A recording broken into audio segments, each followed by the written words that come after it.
A great race going in the West right now. The Cardinals have all but absolutely sewed it up here in the NL Central. They're taking on the Chicago Cubs today. They were thought to be the favorites at the start of 2009.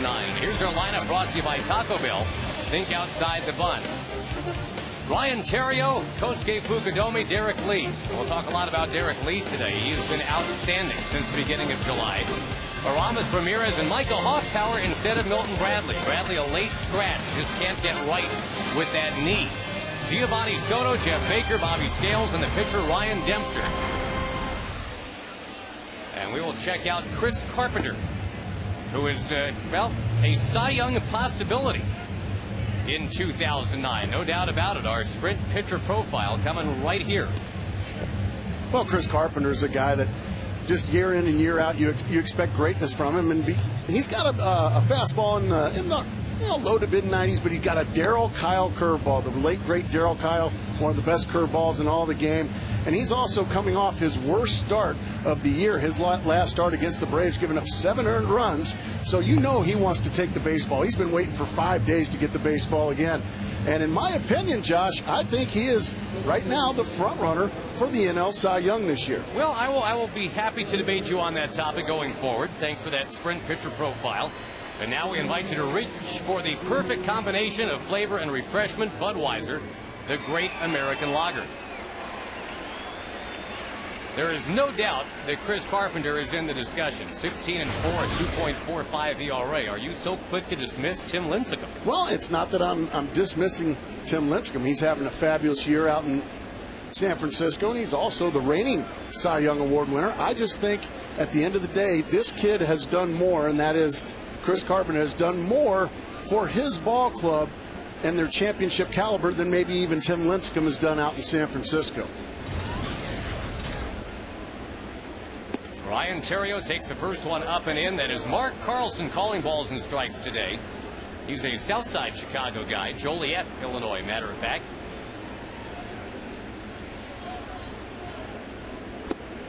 Carpenter, the old maxim, work quick, throw strikes. He's all over that. And that's why he's going to get great defense behind him every time he takes the mound.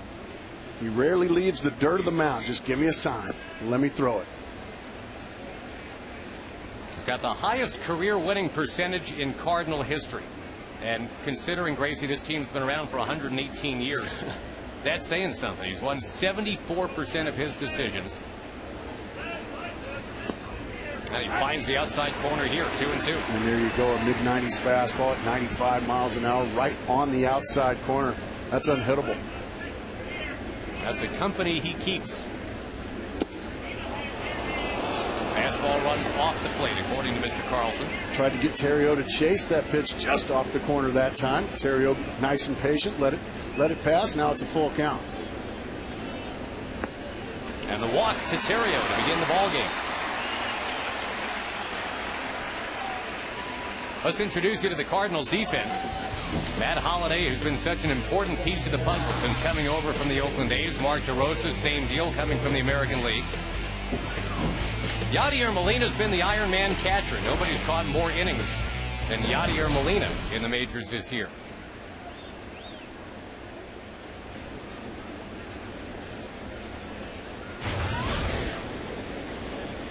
Fukudome's only had a couple of years here in the big leagues, Gracie, but so far September has been the cruelest month for him by far. He struggled last year, really the entire second half. He was replaced in the starting lineup. Lou just couldn't go with him because he was struggling so badly last year. Cubs have a lot of problems, obviously, here in 09. Fukudome is way down on the list. The fact that he's kind of sagging in September. The Cubs, organizationally, have been in sag mode pretty much all year. It's been a very big disappointment. Well, I think so. I mean, this team has got such a high payroll and such high expectations. And if you had told Cub fans and the Cub brass that they'd be 10 back today, well, you'd have to consider that a huge disappointment this year in Chicago. Yeah, it's funny, Gracie, back in April or even May, had you surmised that this always anticipated Cubs-Cardinals September series would be a contender against an also-ran? you probably would have figured the Cubs would be the contender. The Cardinals would be just one of the also-rans, along with the Astros and the Brewers and whoever else. Yeah, the first couple of months of the season, it was a struggle for these Cardinals.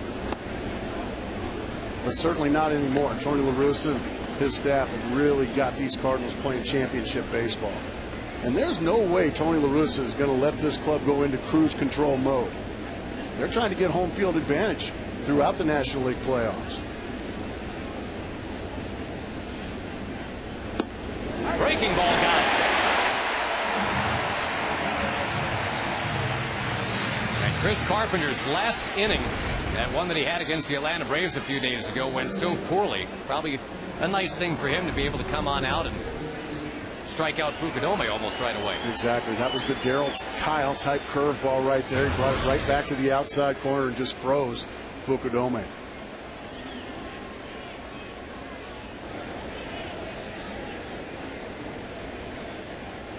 And again, as the Cubs have struggled, this guy has not been the issue. Derek Lee heading right behind second base. Schumacher got it. Double play. The scissor step helping Chris Carpenter get out of the inning. There's no score.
In any active manager in baseball today, his Cardinals are sitting pretty with 86 wins already. The starting lineup for Tony, brought to you by Taco Bell.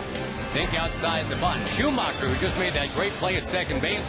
Then Rasmus Pujols and Holiday. Ludwig DeRosa and Molina, Brendan Ryan, and the pitcher Chris Carpenter. And we will scout out Ryan Dempster, who's got 10 wins, 8 losses, coming off a very solid start. 8 innings of 4-hit shutout baseball against Milwaukee.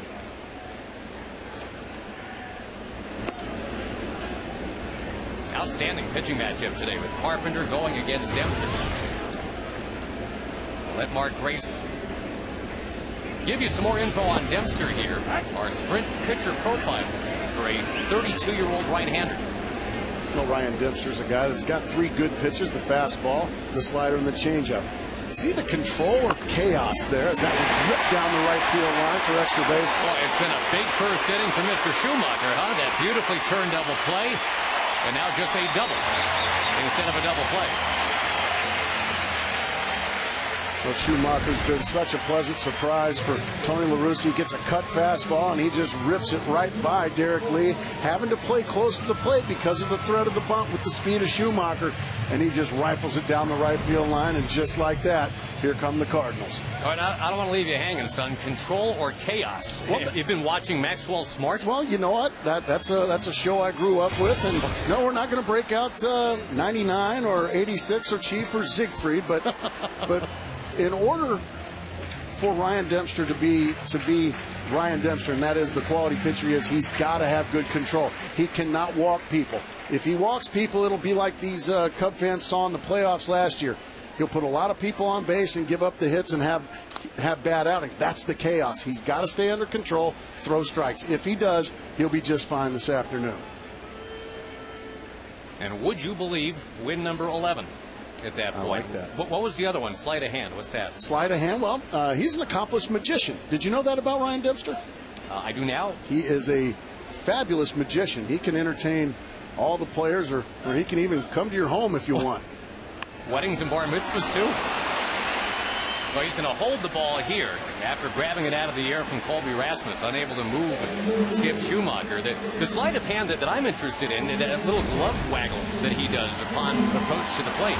Yeah, well, he does that. He tries to, and isn't that what a magician does? Now, I've never done it, but doesn't the magician try to get you to look at one certain hand while he's doing something, while he's grabbing your wallet with the other hand or something like that? Well, that's what Ryan Dempster does with his glove out of the windup, out of the stretch. He doesn't flip the glove at the hitter. It's only out of the windup. We'll get a shot of it as this game goes on. Right now, though, we got to pay some attention to the guy at the plate. That is Mr. Pujols. And Dempster able to get a ground ball to short. We'll have plenty of time to wax poetic about Albert Pujols as the day goes on, but part of why Pujols has been doing what he's doing is the support he's been getting from the guy coming up now, Matt Holliday. And a bolt to right field to win it last night, 3-2. Well, you called it a bolt. To the opposite field, about 390 feet on a line. Some kind of strong young man. In the tradition of Will Clark 9 years ago, Larry Walker 5 years ago, this year's cavalry call going to Matt Holliday. That's a good call. And the Cardinals have always done a great job of making just the right trade at the trade deadline, and this year, right in line with it, Matt Holliday, who's been even better than Pujols since arriving. Which is saying something, because goodness. Pujols was on line for an MVP even before Holliday got here, right? Oh, he's still going to get the MVP, but Matt Holliday has been the lightning now added to the thunder.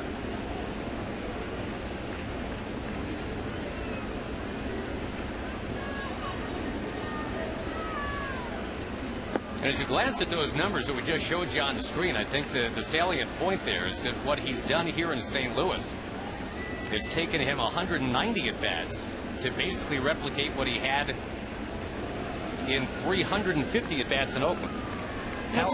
Yeah, he just was stagnant out in Oakland, and when you talk to him about it, he said, well, there just really wasn't any direction for the Oakland A's. They were going young, but then they had me and Jason Giambi, so it was just a stagnant mix that they had out there, but boy, not here. Dempster gets a dribbler up to third. It's hobbled by Ramirez.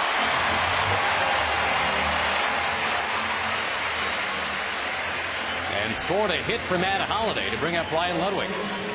That's just the way things go when you're red hot like Matt Holliday is. Even on a 3-1 pitch, you just dribble it out there.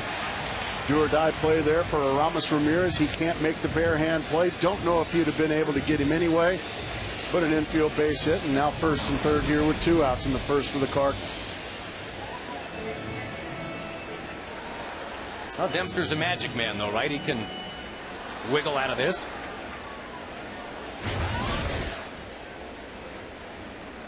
Little David Blaine, little Penn and/or Teller. And sure enough, slowly hit to short. And the magic man is off the mound. Aramis Ramirez, who just kicked that ball a moment ago, is coming up when we come back There is no score on Fox.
Ball presented by Budweiser, sponsored by Sprint. Get more done with Nextel Direct Connect only from the Now Network.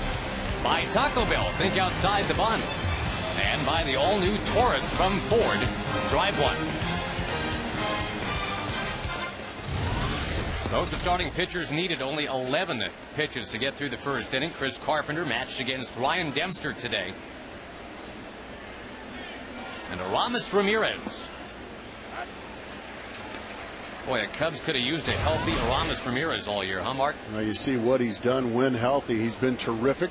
59 RBIs in very limited actions. That was tapped to third base. That's what Chris Carpenter will get you to do. Tough to hit the ball for power against Chris Carpenter. For more on the starting pitcher for St. Louis, down to Ken Rosenthal. Josh, you guys talked a little bit about the Cy Young race earlier. It's going to be difficult for Carpenter to overcome Tim Lincecum. Lincecum leads in ERA, strikeout rate, opponent's on-base slugging percentage. But let's say Carpenter wins his final 3 starts to finish 19-4. Let's say he gets his ERA below Lincecum's 2.30. Then he would have a good shot.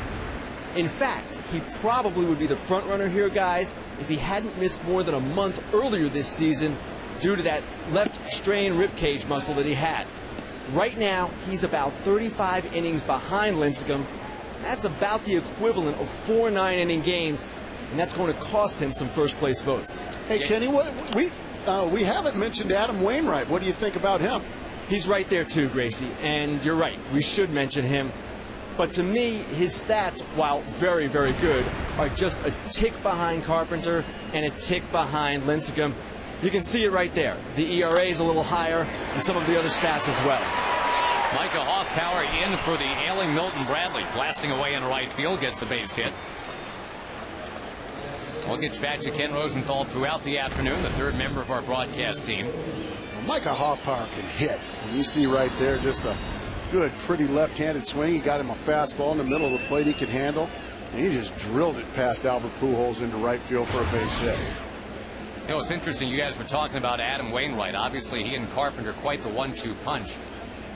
If Wainwright gets it, what's funny about that, I think, Gracie, next year, if Wainwright finishes even among the top 5 in balloting, the last couple of years of his contract automatically vest, but that clause is not in there for this year. He could win the thing this year. It would have no bearing on his future in St. Louis. Next year, if he wins it, it's worth about $20 million. This year, he gets an attaboy. Pat on the back and nice going. Ground ball, second base. Schumacher scrambles. Remember, he turned a really neat-looking double play last inning.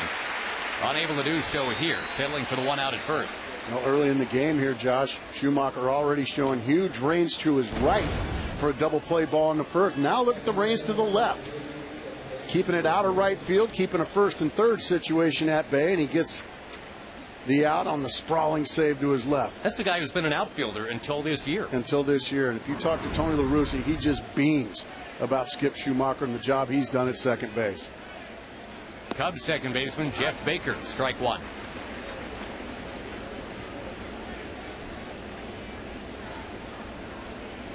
Is that beaming right there for Tony? That's about as much as you're going to see Tony beam during a game. Cranked into right field. Ludwig sails back and makes the catch. Still no score in St. Louis.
Fox Saturday Baseball presented by Budweiser. Reach for the perfect combination of flavor and refreshment. Budweiser, the great American lager.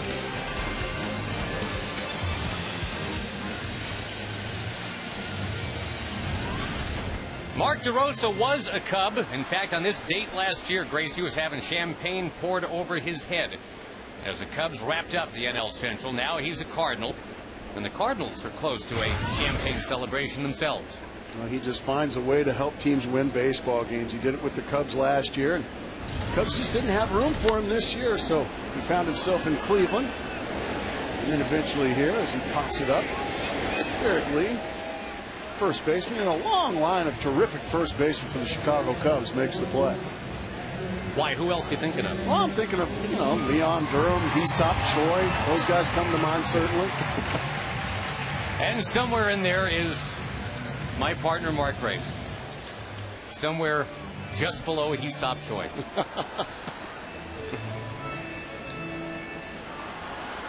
You were, well, we got a graphic that will show America later. A smiling Mark Grace. I mean, is there anything else besides a smiling Mark Grace? Lauding you for your offensive capabilities. And there's a base hit from Molina.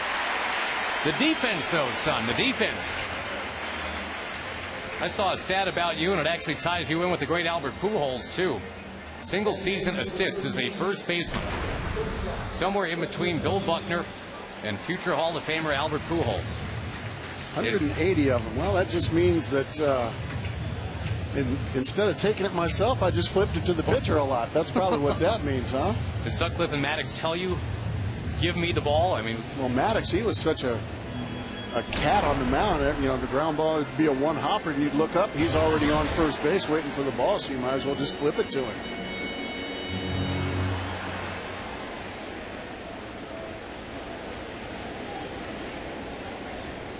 Brendan Ryan back in the lineup for the Cardinals. How can this guy not be a fan favorite?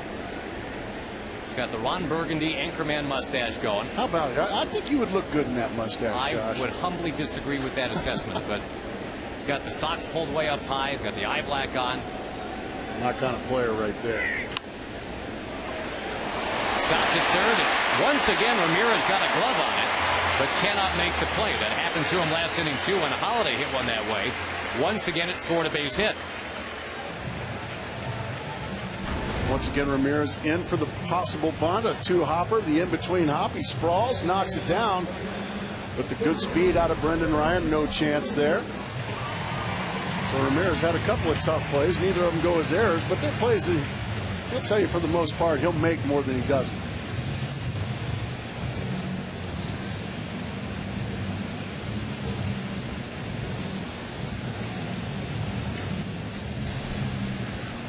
Chris Carpenter going to be more than likely to, he's going to be asked to bunt here with one out, try to move the runners up into scoring position, second and third for the leadoff hitter Skip Schumacher, who's already doubled this afternoon.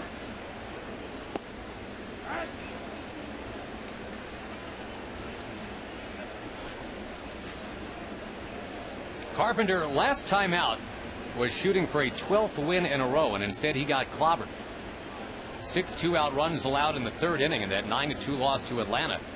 And the first loss for Carpenter, Gracie, since June. Dempster bounces it up there. And they've got... Well, Molina's hurt. Yeah, Molina came up limping, and now they get Ryan to second base. Yadier Molina hurt himself trying to get back to second base. Well, what a terrible break this would be for the Cardinals. Well, it looks like Molina's starting to jog it off. He rolled his ankle, that right ankle. He rolled it, sure as the world. Cardinal fans, boy, you're sitting with a 10-game lead, and if you lose your frontline catcher, boy. Well, you're looking at the good news, the fact that he hobbled off on his own power, and I'd suggest to you, Gracie, that with the division all locked up now, I mean, even if he does have to sit out a few days, that's quite all right. You just hope it's a twist. That play goes 2 to 6 to 5, a caught stealing officially, and Carpenter now looking to put it in play.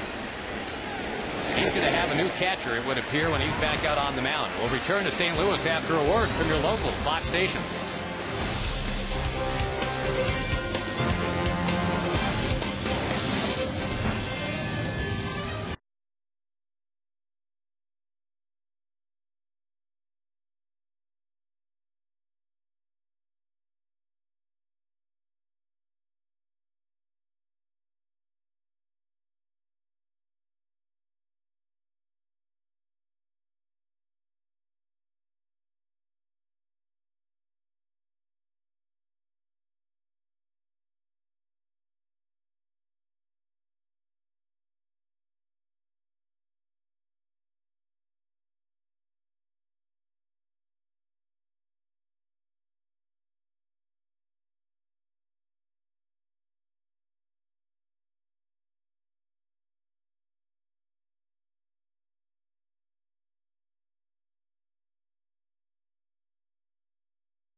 Presented by Budweiser. Budweiser, the great American lager.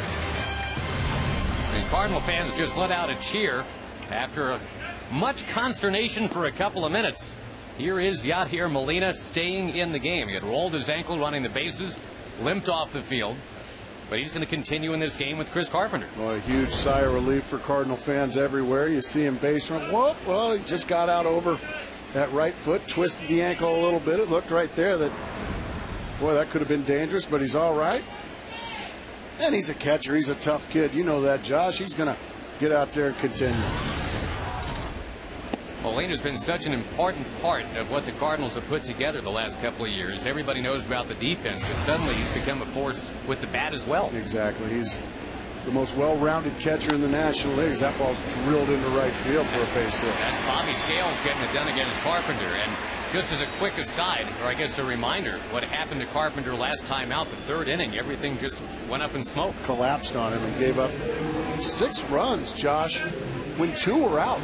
And that's just unheard of for Chris Carpenter. Most runs he had allowed in one inning since 1998, back when he was a 23-year-old pitching in a Toronto versus Texas game. The hot movie was Titanic last time that happened. There's the bunt that you figured was coming from Ryan Dempster. Nicely done there by Dempster to get Scales into scoring position. Gracie, time for a DirecTV game break. Take you to a suddenly hotly contested American League Central. And Miguel Cabrera will give the Tigers a 1-0 lead, but Joe Mauer answers. You talk about a catcher that can do it all, Joe Mauer. Oh, what a player he's turned out to be, and a local kid at that. They're going to be looking forward to breaking in a new stadium in the Twin Cities, and I imagine Joe Mauer is going to be leading the charge. Ryan Theriot, top of the order. If the Twins end up pushing forward and actually catching and passing the Tigers, yeah, that kind of throws the whole goodbye Metrodome thing into flux. Of course, the Vikings will still be there playing football on Fox, but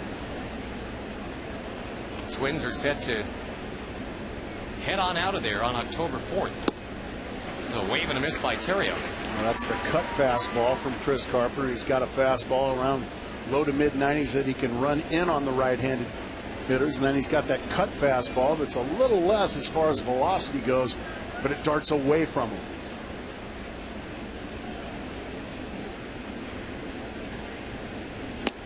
And there's another one for strike 2.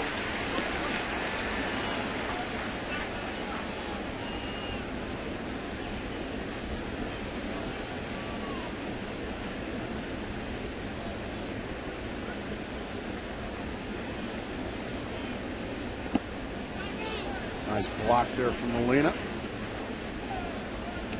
And as a catcher, this is how you do it. You're not trying to come up with it clean, all you young catchers. You're just trying to keep it in front.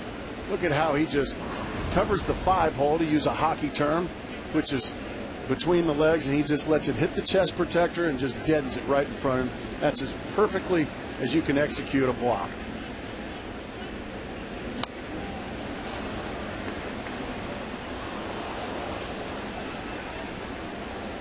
Ryan Theriot, who mostly has been taking pitches first couple times up. Count level up now 2-2.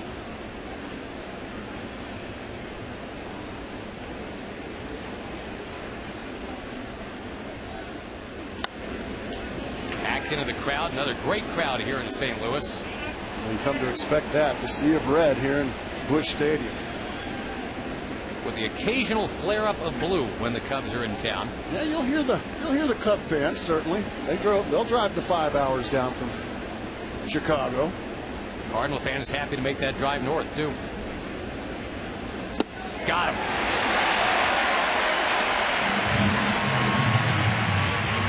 Couple of strikeouts now for Carpenter, and folks, next week, Saturday baseball on Fox presented by Budweiser, Red Sox and Yankees, or the Cubs and the Giants. Coverage beginning at 4 Eastern, 3 Central. Check your local listings.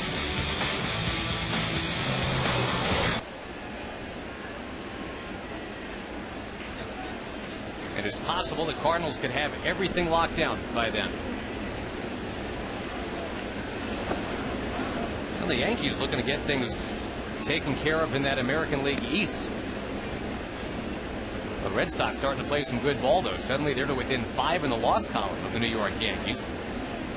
So you don't necessarily just push the Red Sox to the wild card automatically here. Well, the ALCS will be right here on Fox. A lot of people thinking it's back to the glory days of the late 90s and 2000 with the Yankees this year. They're just a cool 40 games over 500, something like that, huh, Josh? One-time Yankee manager right there, Lou Piniella. We had a good conversation with him this morning. Talked about everything but baseball, didn't we? That's the way that Lou wanted it, too. The whole baseball thing, not going real well right now. Look at this cut fastball this time. Darting in on Fukudome and just ate him alive.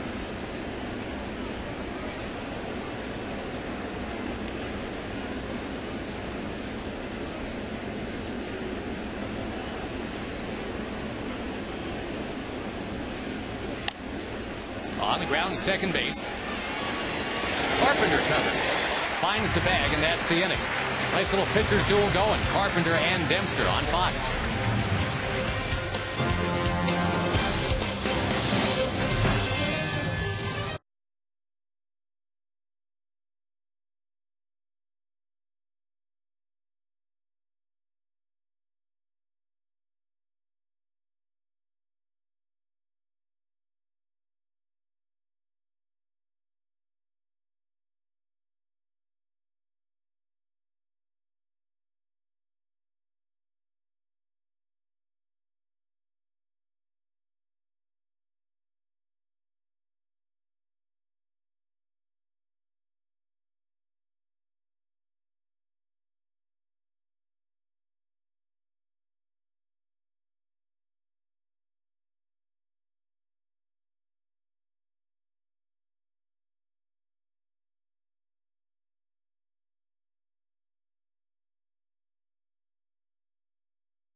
Now the St. Louis Cardinals a 10-game lead on the Chicago Cubs. Scoreless game here in the bottom of the third in St. Louis today. And Mark, we were talking earlier about Ryan Dempster, and when there's nobody on, that little glove wiggle, that misdirection that he throws at you. Let's take a look. There's one there, and then the delivery. Lou Piniella likes what he has seen from Ryan Dempster, one would assume. We asked Lou about that just moments ago. Well, our pitching for the most part here this year has been pretty good. I've been pleased with our starting pitching. Basically, our bullpen, when I keep it a little rested and when they're all healthy, they pitch very representative too. You got to be proud of what Derek Lee's done for you this year, aren't you? No question.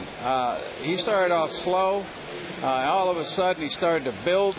And I think this, from about the 1st of June on, he's as good a hitter as there is in this league, not only for power, but for RBI production and batting average. He's had a really, really, really good season. I'll tell you what, if everybody on your ball club was like Derek Lee, you wouldn't have a problem. Lou, real quick, and I hate to end on a downer, but obviously not the season you guys were hoping to have. How do you finish up from here? Well, we try to finish as good as we can, win as many games as we can. We've got a tough little schedule here on this road trip. We finish up our season at home, and hopefully we can finish above 500 and set up for next year. All right, keep the faith, brother. Thank you. Always a pleasure. All right, nice seeing all you guys. See you, Lou. All right. Let's bring in Ken Rosenthal real quick right before Albert Pujols comes up. And what of the future of Lou Piniella and these Cubs, Mr. Rosenthal? Josh, Lou Piniella will be back. The question is, what is going to happen with the Cubs this offseason? They're going to be open to just about anything, whether it's trading Milton Bradley, trading Carlos Zambrano, whatever you can think of that might help this team. Their problem? They have more than $111 million committed to just 8 players. Yikes. So trying to sell off some of those parts, I guess, almost makes some sense, right? Milton Bradley, is he a commodity that you can sell right now? Yes. Now, Alfonso Soriano, probably not, right? At $18 million and coming off the surgery. Probably not.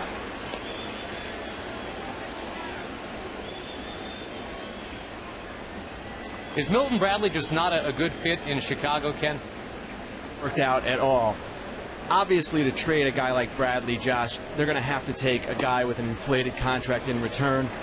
Zambrano is a little bit more complicated. Full no-trade clause, $54 million over the next 3 years.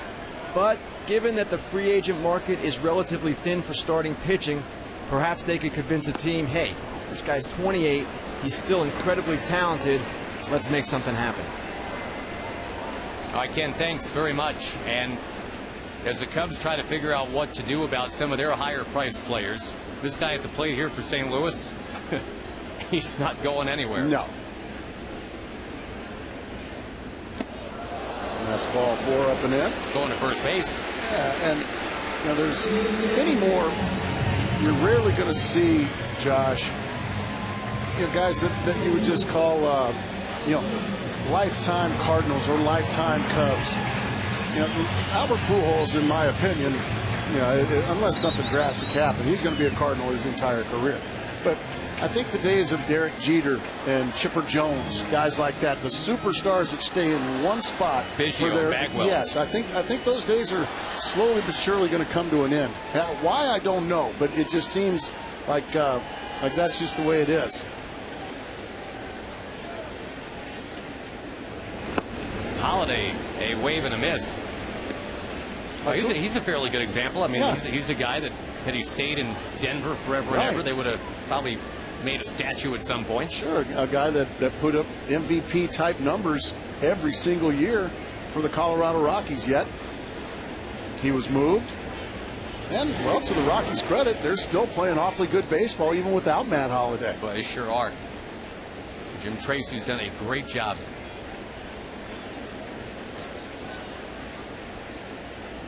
Houston Street has turned into a terrific closer for the Rockies, along with utility outfielder Carlos Gonzalez.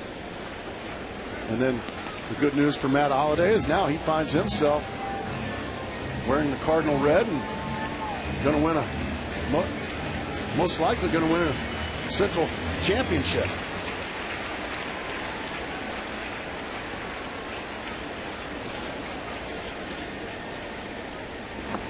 And with Holiday, it's not just protection for Pujols, as it's turned out. He's not just a watchdog. He can actually go fetch, too. I like that. The Cardinals are, what, 36-14 since Holiday arrived as the backup barrage for Pujols. And that's, if you can get number 5 to get pitched to, well, that's just going to make the Cardinals so tough in the postseason. Let's not forget, Ryan Ludwig hitting behind Holiday's got 20 homers and 89 RBI, so there is now some serious thump in this Cardinal lineup. And Ludwig's just never been quite right physically this year, I guess. Well, he hurt a hamstring and hurt it badly, and he's just been ginger with it. And that's the thing, when you tear a hamstring, Josh, you'll heal, but you physically heal more than or quicker than you mentally heal. sometimes you just feel like, my goodness, can I really go full out today? Because, man, there's a little bit of tightness in there, and you just work gingerly with it.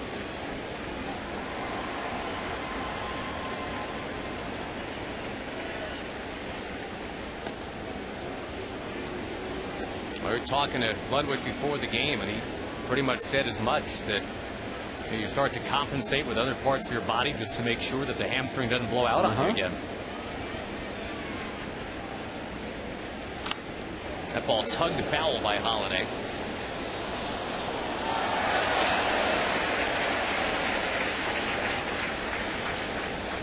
Meeting on the mound, Giovanni Soto. Well, that's another of the Cub disappointments this year, huh? Soto. Either injuries and just didn't play well this year to Giovanni Soto, even when he was healthy.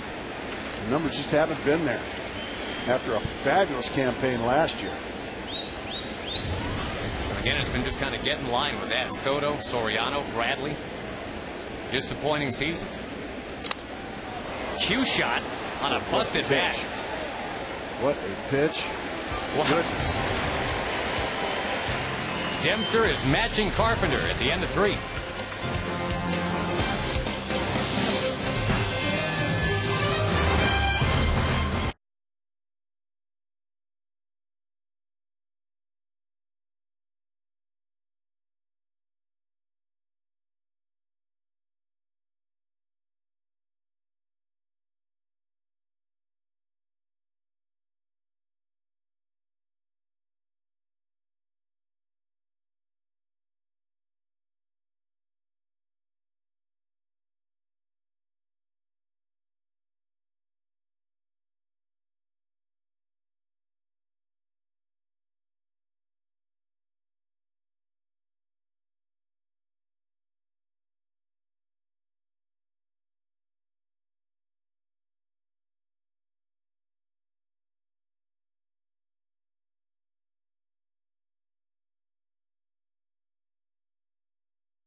Sponsored by Bank of America. Show the world it's not like, it's love. Get MLB banking only from Bank of America. By Zantac. Heartburn. Attack it. Zantac. And by Chevy. In the shadow of the arch here in St. Louis, the Cubs and the Cardinals play on Fox today. Josh Lewin along with Mark Grace and Ken Rosenthal. And Derek Lee taking inside. The 4th inning underway with Chris Carpenter apparently rounding right back into form here, Gracie, after a wobble in his last start. Oh, a big, mighty rip right there from Derek Lee. We talked with Lou Piniella about the season Derek Lee's having, and you know, if it weren't for the greatness of Albert Pujols, the other first baseman here this afternoon, Derek Lee would be getting a lot of talk about National League MVP. But it's been pretty much a one-horse race all season long. But the guy with the most runs batted in and home runs since the start of July, though, is Derek Lee.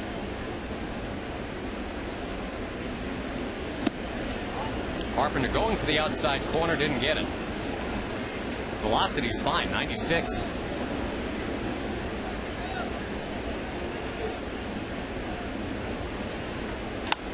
Ground ball to short. A lot of ground ball outs so far. The Cub fans that are here hoping their team can get in gear our Bank of America fan cam.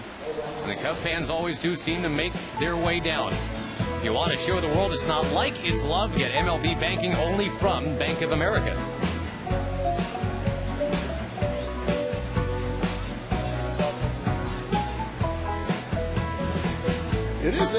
It's a great rivalry, Josh. And man, I was a part of it for 13 years. Yes, you were. And it is a rivalry, and it can get heated at times on the field, but in the stands, it's pretty civil. It's amazingly civil and friendly. There's a lot of respect between Cub fans and Cardinal fans. Now, they don't like the other teams, but they respect each other's fans. You'll see here at Busch Stadium or up at Wrigley Field, after the game, there'll be some local establishments where you'll see Cub fans and Cardinal fans sharing a libation, maybe even buying somebody a libation, as that one's drilled into center for a base hit. Aramis Ramirez. Someone's briefed you on libations? Well, it's just a three-syllable word that I like to throw around once in a while. But it is friendly. You'll say, man, and they'll be talking about what just transpired in the couple 3 hours previously. It's a good, clean rivalry in baseball, and it was fun to be a part of. It's a very social rivalry. I'll give you that for sure. Now, I'm sure there'll be some haymakers here in the stands sometime soon, but you don't see much of that. Micah Hoffpower under the glove of a diving Schumacher, a base hit. Milton Bradley was supposed to be in the number 5 spot today. He was a late scratch. Hoffpower in instead. He's 2 for 2. Let's go down to Ken Rosenthal for more. On Bradley earlier and possibly him getting traded in the offseason. Now, the Cubs could better tolerate his erratic personality if he were producing. But look at the numbers. .205 batting average with runners in scoring position, just 40 RBIs on the season, and this is the whole issue. Bradley has always hit in his career, but it hasn't happened in Chicago. The scrutiny certainly seems to have gotten to him. He does not have a no-trade clause, but Gracie, he has effectively become a walking no-trade clause. He's hit it right on the head, and you had him last year in Texas, Josh. He had a fabulous year as a member of the Texas Rangers. Well, that OPS stat, which everybody looks at now, the on-base percentage plus slugging percentage, he led the American League in that. It was .999. And if it was even, I don't know, .777 as a Chicago Cub, I think everybody would be real happy. But Bradley's had a tough time staying healthy, tough time staying happy. Soto grounds it to third. 5-4-3. Double play. Chris Carpenter's out of the inning. Come back and chat with Tony La Russa with us on Fox.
Both ways, we go to the bottom of the fourth inning, and Ryan Dempster looking for his 11th win of the year. Matched up today against Chris Carpenter, who's going for his 17th. Ludwig, DeRosa, and Molina for the Cardinals here on an overcast Saturday afternoon in St. Louis. And we talked about Chris Carpenter and the cut fastball he's been throwing. Ryan Dempster's had an equally good one here this afternoon. You saw Ludwig swing and miss that one badly as he goes into the contortions with his glove. Same pitch, same result.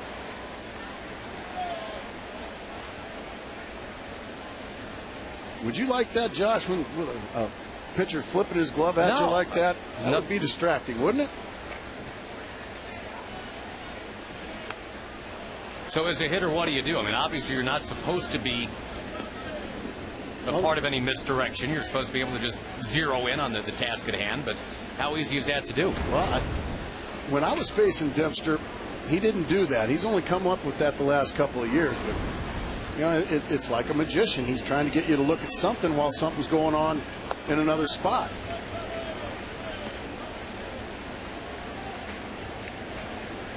And the results have been awfully good ever since he's put a Chicago Cubs uniform on. He's been one of the best here, along with Carlos Zambrano. Well, and not to be cynical about it, Gracie, but it's almost like organizationally the Cubs are trying the same sleight of hand. Ballpark is great. There, you know, there's a lot of personalities. Look at that, but the actual results obviously has not been what they wanted. Well, obviously championships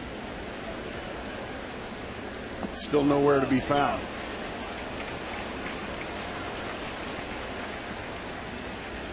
And since it's been 101 years now, the Cub fans obviously are ready. Yeah, but as the great Jack Brickhouse said, anybody can have a bad century.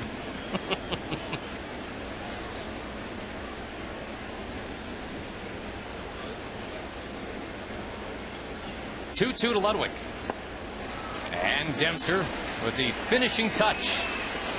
We promised to chat with Tony La Russa, a one-time Chicago Cub player, by the way, talking about his pitcher today, Chris Carpenter, who did not have a good one last time out, but looks okay today. Well, last time, I mean, it was really atypical. He had 2 outs, nobody on. He had 2 strikes and about 2 or 3 guys, and his finishing pitch is one of the best. He just didn't make it, and you got to give them credit. But he's looking good today. Did your heart skip a few beats when you saw Yadier Molina out on the bases? There in any part of my body that didn't go the wrong way when that happened. Hey, but he's okay?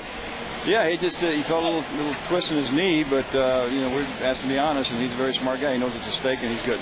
Tony, it seems like with the Cardinals now heading down the stretch, obviously there's enough seasoned guys around here. They don't need you to tell them about finishing with a high leg kick here, right?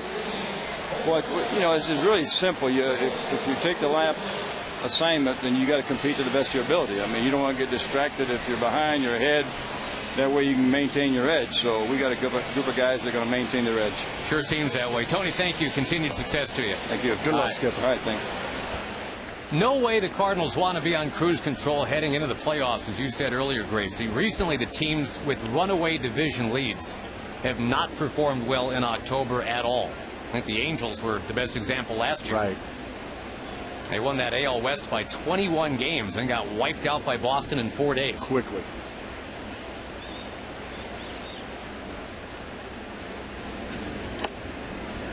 Good pitch there from Dempster right on the inside corner. That tied up DeRosa for strike 2. Now, I just don't think Tony La Russa, having competed against him for all these years, I just don't think that these Cardinals will go into cruise control. And I like what he said. He goes, when your name's in the lineup, you're expected to compete at the best of your ability, no matter how big or how small your lead is.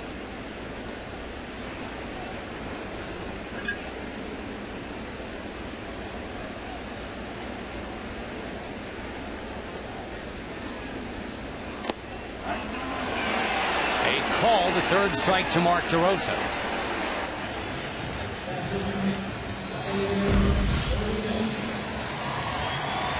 Wearing the pins today to support the Michael J. Fox Foundation for Parkinson's Research, a Michael J. Fox Foundation dedicated to finding a cure for Parkinson's through an aggressive research program.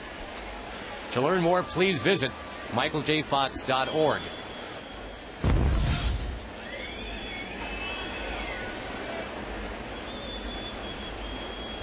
So Molina, and we talked about the ankle earlier. He will not exactly bust it down the line here. Let's make sure the ankle's okay. Dempster's been better than okay. Matched up 0-for-0 with Chris Carpenter.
The bottom third of the Chicago Cub batting order, batting in the top of the fifth. It's going to be Jeff Baker to start up against Chris Carpenter, who was 16-4 for the year.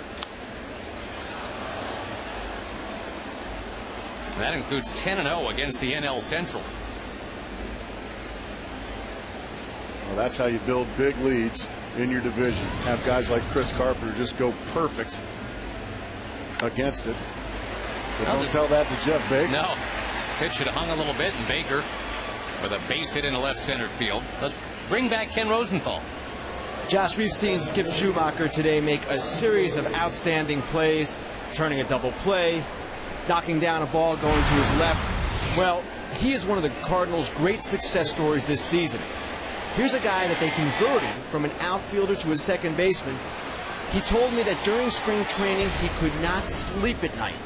The experience of making that transition was just so overwhelming. He'd be riding his bike to the park in the morning, getting nervous just doing that. Well, slowly but surely he came around. Initially he feared embarrassing himself, feared that the pitchers would get down on him. But around the All-Star break is when he started finally feeling comfortable, and it was right around that time he told his wife, "I can do this."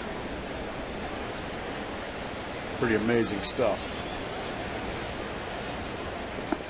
And he has done it, Josh. He has been terrific. The second most famous alum from Aliso Niguel High School in California, right behind Borat. Sacha Baron Cohen, 12 years ahead of Schumacher, and not nearly the strike zone judgment.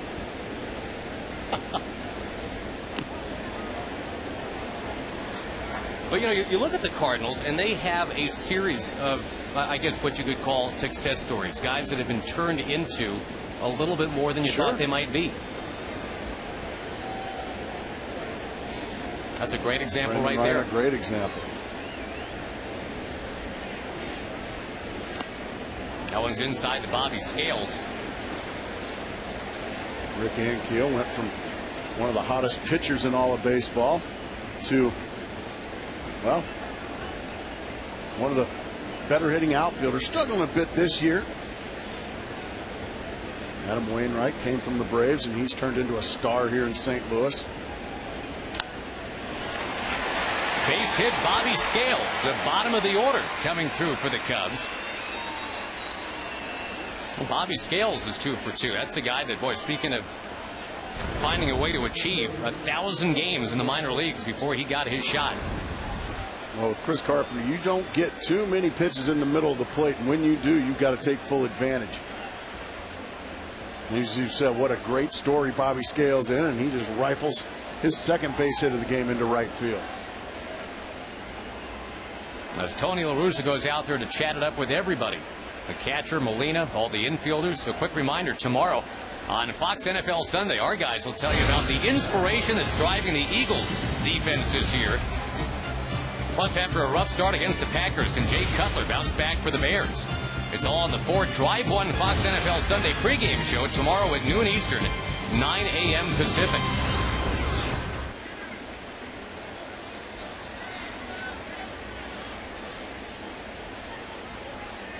With some big matchups week 2 already. We'll see all the action on Fox tomorrow. Ryan Dempster in a bunting situation.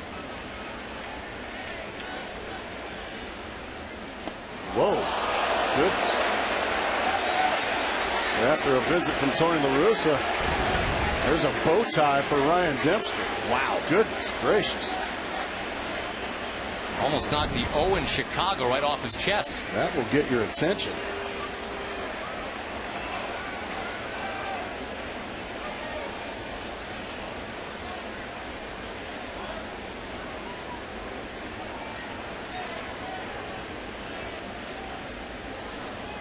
Cornermen weigh in. And with the wheel play on, DeRosa gets 1. The Cardinals do not get 2. And Dempster's got to run the bases now. Well, when you think about great teams, you have to have great defense. And boy, did the Cardinals show it here. DeRosa all in one motion. And then Ryan across the diamond just about got the double play. Look how quickly DeRosa gets rid of it. That got Jeff Baker at third. Boy, you think these guys don't want it? They got a 10-game lead in this division, and they're still playing all kinds of intensity out there. That's great to see. Can I ask a silly question? Why is Dempster reaching back to steady his helmet as he's crossing first base? Just to make sure he doesn't get hit in the head? Well, just... This ball blooped into right field. Ludwig coming on, and he's got it. That just seemed odd that he was all of a sudden real concerned about whether or not his helmet was staying on. Well, we'll have to ask Ryan about that. And again, with the cornerman in, almost going through his pockets here. Yeah, DeRosa just in the shorts right there at Dempster. Baker got a good jump. The Cardinals just played it way too well. And look at the aggressiveness in Ryan, throwing across the diamond, trying to get the second out. That's okay to reach after you've hit the bag. You can reach for your helmet, don't you think, Josh? Well, I'm not hating. I'm just wondering. I say let it fly. I mean, you know, it makes it look like you're really hustling. Remember, Gary Matthews, Sarge. Yep. You know, that helmet was off the minute he made contact with the baseball.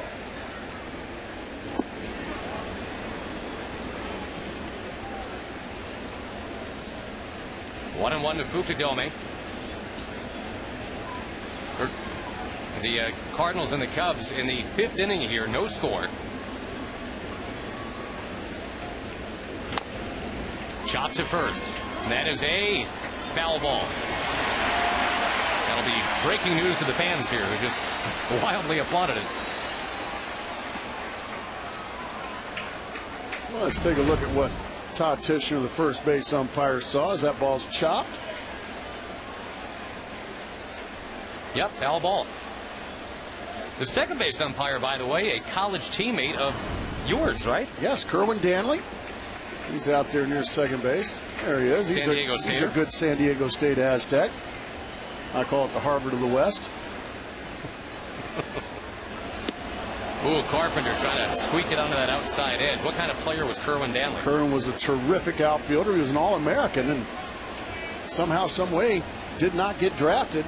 And he was So, determined to stay in baseball, he went down to Harry Wendelstedt's umpire school, graduated #1, and, well, I'll be a big leaguer umpiring if I can't do it as a baseball player, but he was a terrific player in college.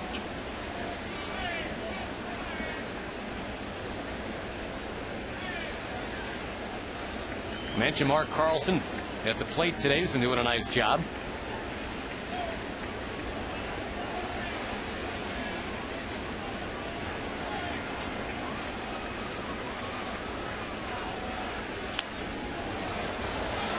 Fukudome got a pitch in the middle of the plate. The only problem was it was at 97 miles an hour.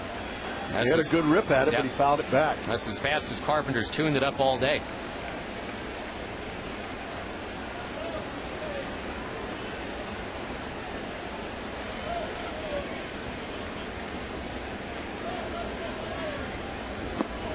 The Cubs haven't had a man to third base since the 6th inning of the game last night. Well, Scales and Dempster are going to be off on the pitch, a 3-2 count with 2 outs.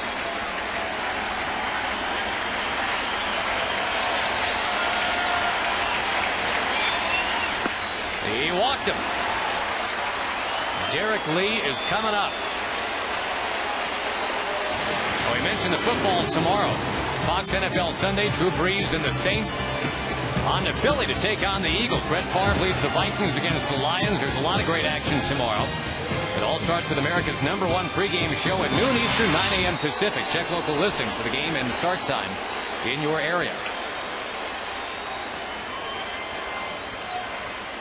Now these are the matchups you pay to see. Derek Lee and Chris Carpenter. And it's Derek Lee hoisting it to center field. The Cubs no runs in their last 13 innings.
To reach for the perfect combination of flavor and refreshment, Budweiser, the great American lager. We're talking a lot about the St. Louis Cardinals today as they match up against their longtime rival Chicago Cubs. And Gracie, you brought up the point right out of the chute today about not easing up on the throttle. Since the wild card was added in 1995, wild card teams have won more World Series than teams who finished with the major's best record. And it always seems like some team that gets in there with 85 or 86 wins is able to make a lot of problems for teams that won 102, 103. And Tony La Russa, his team's got a shot to, I don't know if they're going to win 102, but they could win 97, 98. They want to be playing deep in October. Well, the 2006 team, that was probably the team that was really struggling the most going into the postseason. They went into the postseason reeling. Lost a bunch in a row. We're playing bad baseball. Tony was disgusted with the way things were going. Next thing you know, they're sweeping the Detroit Tigers in the World Series. But you're right, they had a 7-game lead on this date, and it shrunk down to a half-a-game lead on the season's final weekend. Brendan Ryan takes a strike. I think 09 seems to be a bit different than 06 in this respect, at least. They're healthier, and their starting pitching has been unconscious. You're right. Now, there's a lot of decisions that Tony's going to have to make. You know, the big three are going to be Carpenter, Wainwright, Pinheiro. But then, who do you go with after that? Do you go with Kyle Loesch, who's been terrific since coming over? And then you've also got John Smoltz in the mix. He threw another good ball game last night here. Yeah, you bring up a great point. John Smoltz is definitely in the mix now. 6 strong innings yesterday, and obviously a battle-tested playoff guy to run on out there. Right. Loesch and Smoltz before the game working on their pass patterns. Oh, it must be Saturday. High drive in left field by Ryan to the track. At the wall, up and out, over, as Scales put it out.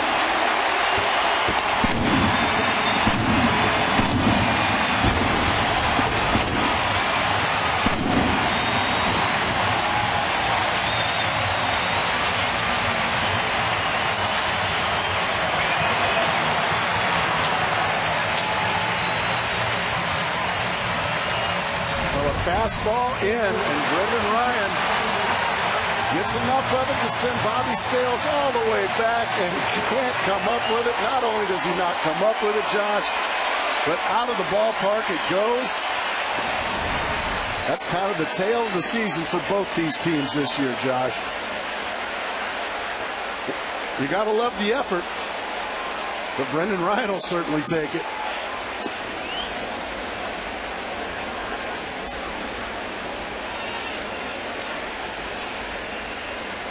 Brendan Ryan, who's been out of the lineup with a sore pinky, got just enough of it, and with a little bit of help from Bobby Scales. Now Carpenter on the ground to short.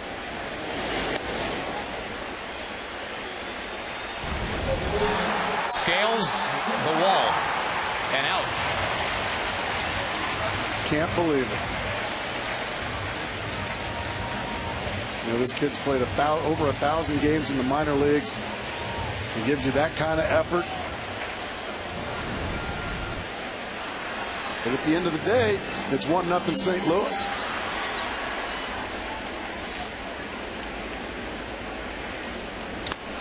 Schumacher drills one right center.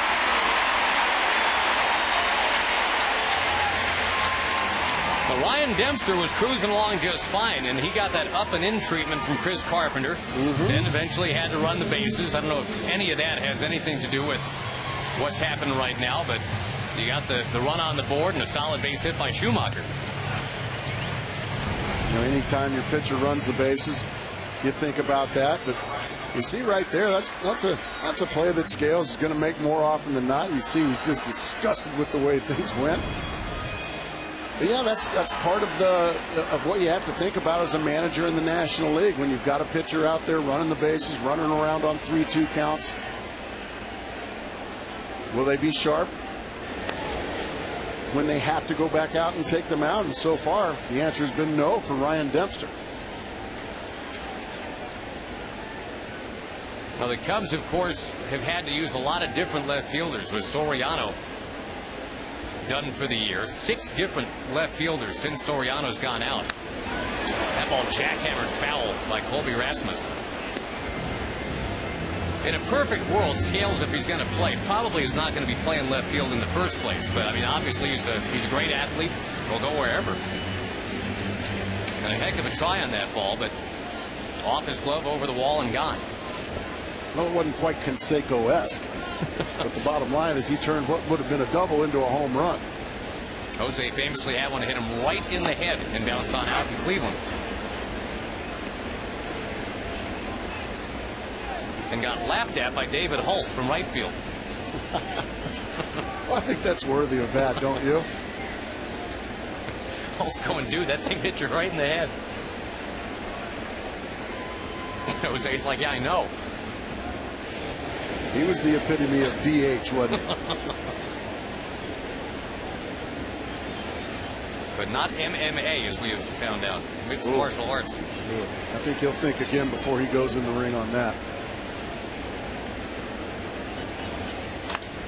On the ground, second base. They get the one out there, and that's it. Rasmus reaching, bringing up Albert Pujols.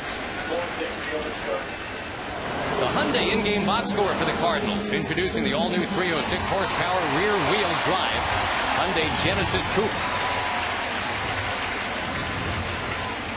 The one blemish there, home run number 3 on the year from Brendan Ryan. Well, the double play combination of Ryan and Schumacher, 4 for 5 in this game.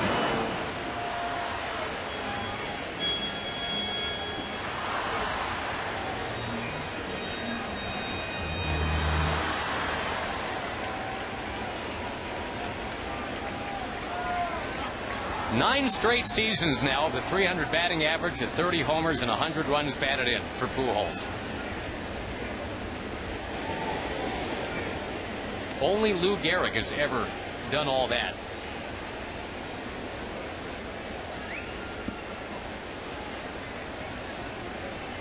A guy that probably combines power and grace better than anybody else in the sport.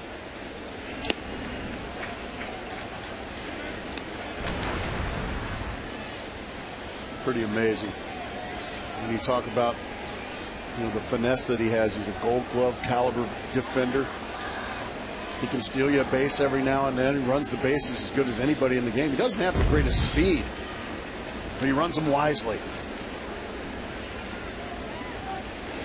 Close, very close. Rasmus was leaning. Dempster almost got him. Watch the jabs. Whoa, I better get back. Quick tag there from Lee, but he got back in safely. Now, you don't have to be a fast base runner, Josh, to be a good base runner, to know when to take an extra base. Derek Lee, same story for the Cubs. Big guy that runs pretty well when asked to. And you will not find two better gentlemen in the game than these two first basemen here today, Derek Lee and Albert Pujols. Well, that's very well said. Very humble superstars.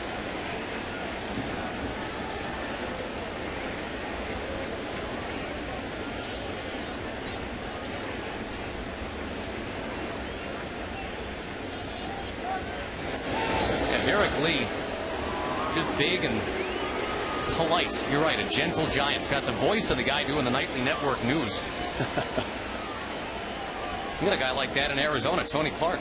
Kind of like that too. Very true. That very deep, almost Barry White type voice. And another of the great gentlemen in the game. And you've probably heard about Pujols too. I mean, obviously an all-star off the field as well. Spends his winters working for the outreach program that he and his wife created, helping families with Down syndrome, giving aid to those in need in his native Dominican Republic. And he's not just some figurehead who slaps his name on a foundation and tells others to do the work. I mean, he's right in there.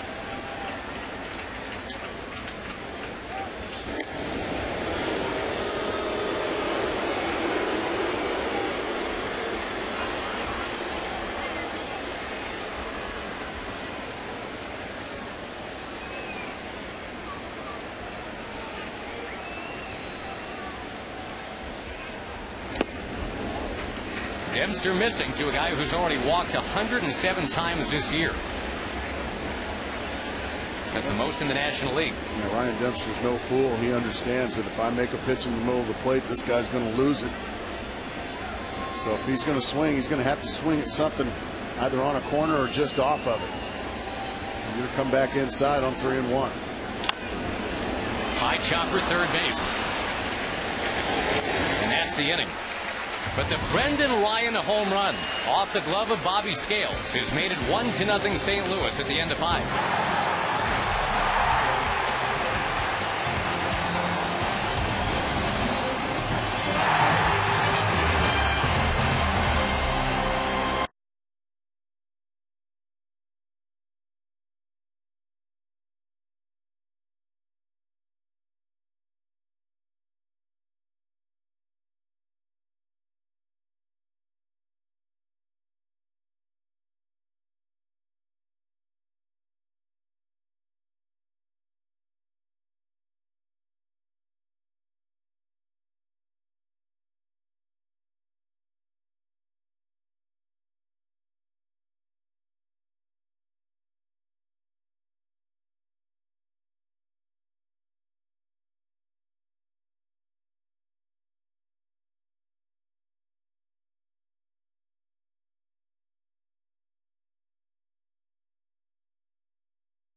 Sponsored by DirecTV. Follow your favorite team no matter where you live with NFL Sunday Ticket on DirecTV.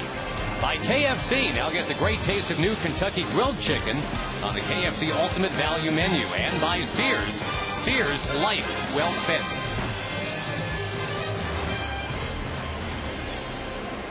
To the 6th inning. And Chris Carpenter, who a couple starts ago had a one-hit shutout and then had his hat handed to him last time. Well, he is right back to where he was a couple starts ago, leading 1-0. No one moving in on Aramis Ramirez.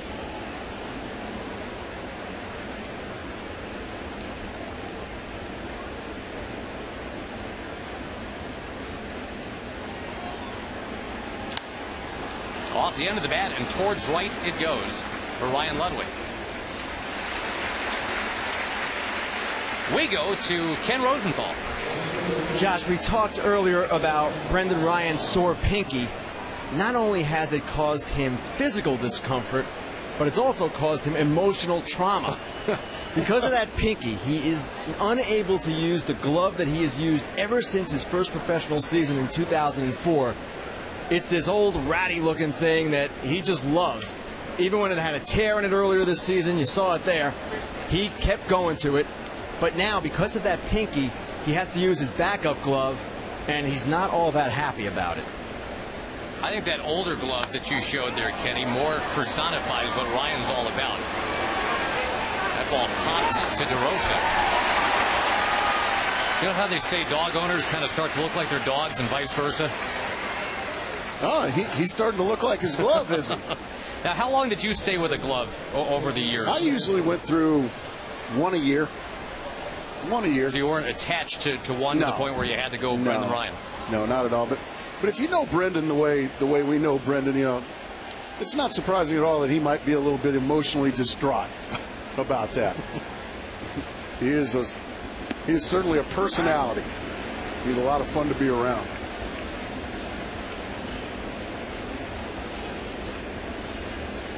One strike pitch to Soto.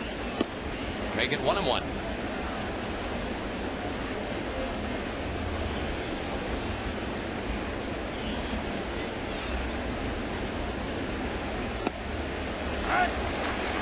Carpenter Carpenter will probably be more fun to be around after this one than after his last start, that one where he was knocked out in the third. He said it was just one of those days. Location was off, everything just a little off. Yes. Not today. Got a speeding ticket to the ballpark on his way in that game where he got roughed up. Well, there you have it. No issues today, I don't think. 1-0.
And Mark Grace, a big-time scare for Cardinal fans when Yadier Molina turned an ankle. Turned an ankle. Looked like he may have twisted the knee as well, but all's well that ends well. It ended up being an out.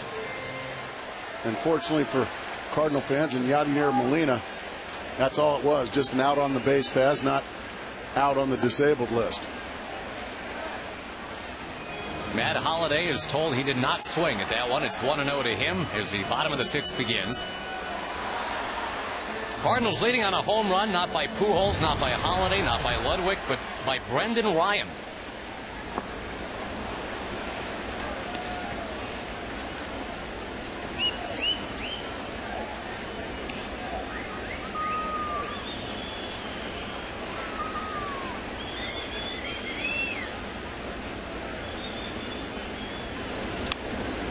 Holliday, as we've talked about, coming over from the Oakland A's. Years ago, Mark McGwire, same deal, coming over from the Oakland A's. And the A's manager now, Bob Guerin, I thought put it really well about Holliday, Grace. He said he's just a complete player. If you were to diagram a player, offense, defense, base running, work ethic, body type, basically make like a Frankenstein baseball player, it's Holliday. And you're not going to get any argument from anybody that knows him. He's a terrific kid. Brought up in a baseball family. His father, a college coach and a very successful one at Oklahoma State. Brother Josh, a hitting coach in college. No hitting there. He takes a called third strike, according to Mark Carlson.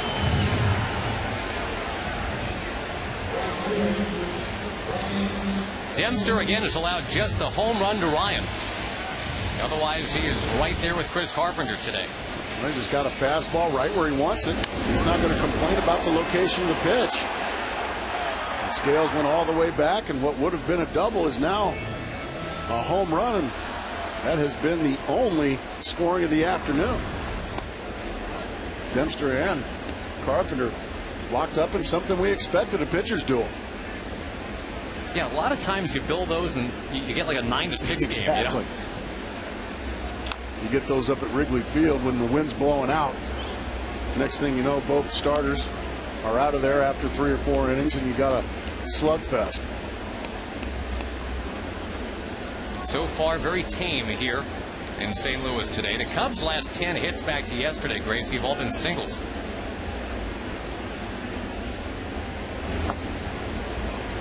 And Dempster, change up right there. I'm going to say the off-speed stuff's been real good.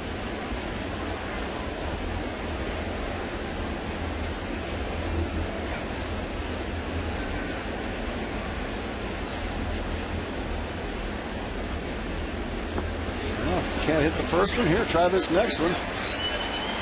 Ryan Dempster. If we check the replay on that strikeout pitch, we'll send you down to Ken Rosenthal for more on the Chicago starter. Josh, earlier this season, Ryan Dempster was struggling. I asked someone with the Cubs, hey, what is going on with Dempster? And he said, listen, it's something we can't talk about, but there's something going on off the field. Turns out that Dempster's daughter, Riley, was born April 1st with a rare condition known as DeGeorge syndrome. Basically, that syndrome affects her ability to swallow. And while Dempster would never make excuses, it's clear that it was taking a toll on him. Riley underwent a series of procedures, and only now is she starting to stabilize, though it's still a daily fight. So basically, we've seen Dempster now on a roll for the last few weeks, and perhaps now things are just starting to get a little bit easier at home. Well, and good stuff. True to the character of Ryan Dempster, I mean, that's impressive that he, doesn't even want to, A, make excuses, or B, put that out there for everybody else to deal with. Exactly, but until you walk a mile in somebody's shoes that's going through that, well, you just can't say enough, and you can't help but root for him.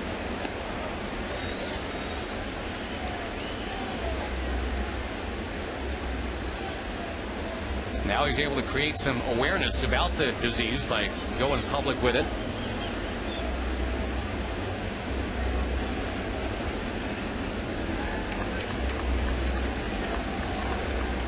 Two-strike pitch to DeRosa, former teammate, of course, of Ryan Dempster's. And there was a story in the Chicago papers today, Gracie, that is people are wondering what becomes of Mark DeRosa for 2010. It's not out of the realm. If the Cubs wanted to extend an offer. How about that inning for Ryan Dempster? Facing some good hitters, too. We'll return after a word from your local Fox station.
Carpenter shutting out the Cubs. Let's check the Hyundai in-game box score for Chicago. Introducing the all-new 306 horsepower rear-wheel drive Hyundai Genesis Coupe. A couple of hits for Hoffpower, who was not initially in the starting lineup. And Jeff Baker right away, ground ball to short. Chris Carpenter, again, working very quickly, throwing a lot of strikes. Cardinals getting close to securing a trip to the postseason. You can catch all the action of the 2009 MLB postseason on Fox and on TBS. The excitement begins October 7th with the division series. The magic number for the Cardinals, if they win today, would be 4 to clinch the NL Central.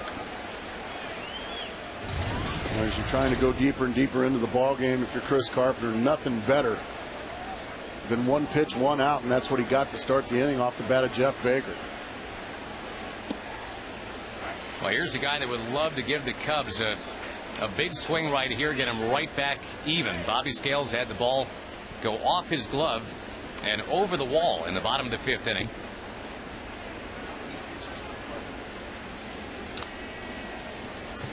Thing is, it's tough to elevate against Chris Carpenter, as he's now faced 250 batters since his last home run allowed. Really now? Really.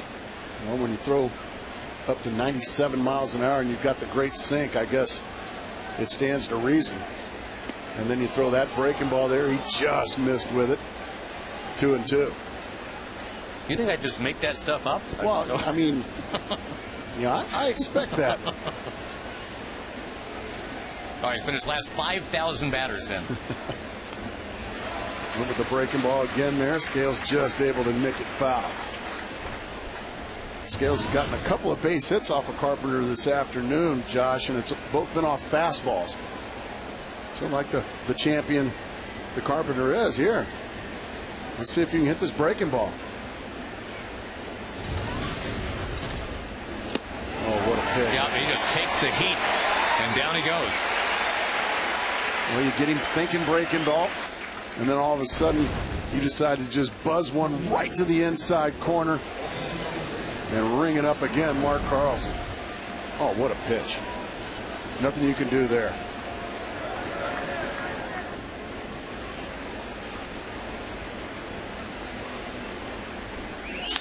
Ryan Dempster allowed to swing here, and for his trouble, he breaks his bat. And while Ryan Dempster goes and gets himself some more lumber, we were talking to Ryan before the game today, Josh, and I think it's time for us to wish a happy birthday to his father-in-law, Paul Powers, who is 69 years old today. And Ryan wanted us to say happy birthday to his father-in-law. You got to make the father-in-law happy, Josh. You know that. And Dempster serving one into shallow center field. That's the best he can do for a gift. Brendan Ryan gifted a home run earlier. The Cardinals leading 1-0.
Pepsi. Pepsi's the official soft drink of Major League Baseball, and by Hyundai Assurance, a little certainty in uncertain times.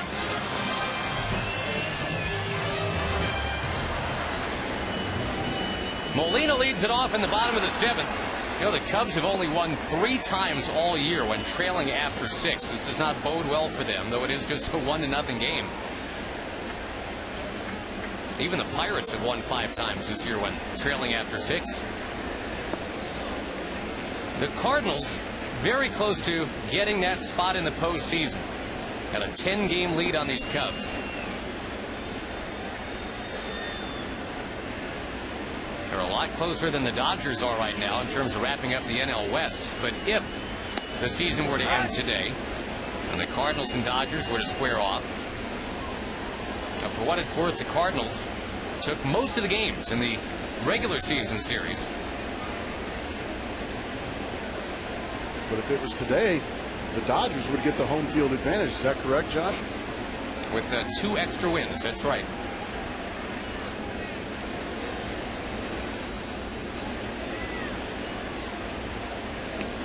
I'll try to break down some potential matchups for you here in the bottom of the 7th inning. Of course, a lot could change. But Pujols against Manny Ramirez would be a marquee matchup. That'd be a lot of fun, wouldn't it? Ken Rosenthal, what do you see if it's Cardinals and Dodgers? The problem for the Cardinals in that series, Josh, is that the Dodgers could probably start Randy Wolf and Clayton Kershaw in games 1 and 2. Back-to-back left-handers. Now that, of course, assumes that Kershaw will be healthy coming off that dislocated non-throwing shoulder. But surprisingly enough, the Cardinals, despite having some great right-handed power, Pujols, Holiday, Ryan Ludwig, Mark DeRosa, they don't hit lefties very well at all. In fact, they have the lowest batting average against lefties in the National League, 4th lowest on-base percentage, lowest slugging percentage. So that would be an issue against the Dodgers. Molina with a base hit, bringing up the home run hitting Brendan Ryan. All right, well, let me ask you this, Kenny, because I guess the other matchup would be, and again, this is all very liquid, it could change, but it would be the Rockies and the Phillies. And how are you looking at that one? Obviously there, Josh, you have the red-hot Rockies, and that is a really interesting matchup. But again, the Phillies' left-handed pitching will be very much in focus. Cliff Lee, Cole Hamels. The question will be in this series, the 2 bullpens. The Phillies are unsettled right now with Lidge, Matson. Who is the closer? The Rockies, too, with Houston Street coming back now, getting a little more settled, but not quite there. 4-6-3 DP. Yadier Molina just ducked and covered. Remember, he's got that tender ankle. Running the bases earlier in this game. But he slipped around second base. He'll just drop right here. Yeah. Didn't really have his heart into taking him out there, did he? Ryan Dempster just continues to shine. Another guy that you have to think about. Kenny mentioned Cliff Lee and Cole Hamels. Jay Happ, the rookie for the Philadelphia Phillies, having a terrific campaign this year. A lot of people think he may be Rookie of the Year this year, Josh. Yeah, he's been some kind of find, no doubt. Pedro Martinez. There's Carpenter. The pitcher gets it done, and Scales overruns it. Takes a tumble. Because it's Carpenter, he's just going to cruise into second base. That's a double all the way. And poor Bobby Scales having some time out there in left field. Well, he gets a breaking ball. He just flips it off the end of the bat. Scales was playing him to the opposite field, and then he slipped. Then he kind of looked like a fish that just got hauled into the boat. Watch out. Come on, Bobby. Hang in there. Oh, boy, that looked like he may have done something to the ankle. And Chris Carpenter, that's full speed there. So Bobby Scales had trouble with that one as well.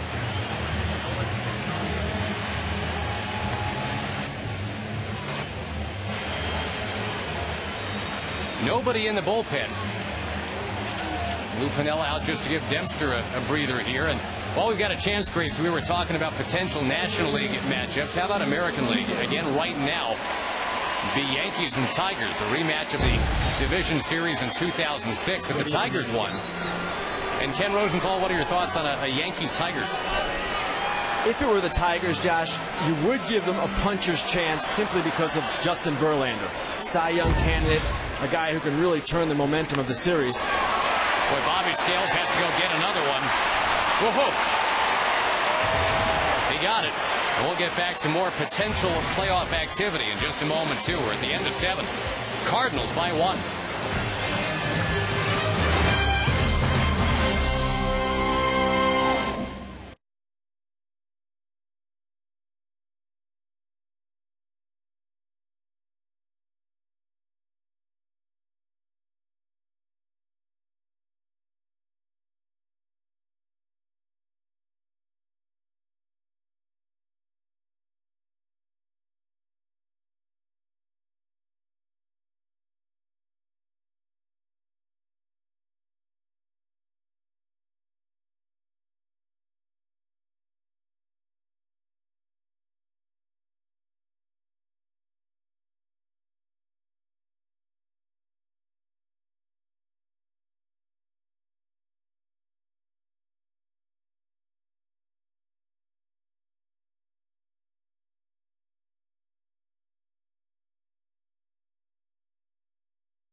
Saturday baseball on Fox presented by Budweiser. Budweiser, the great American lager.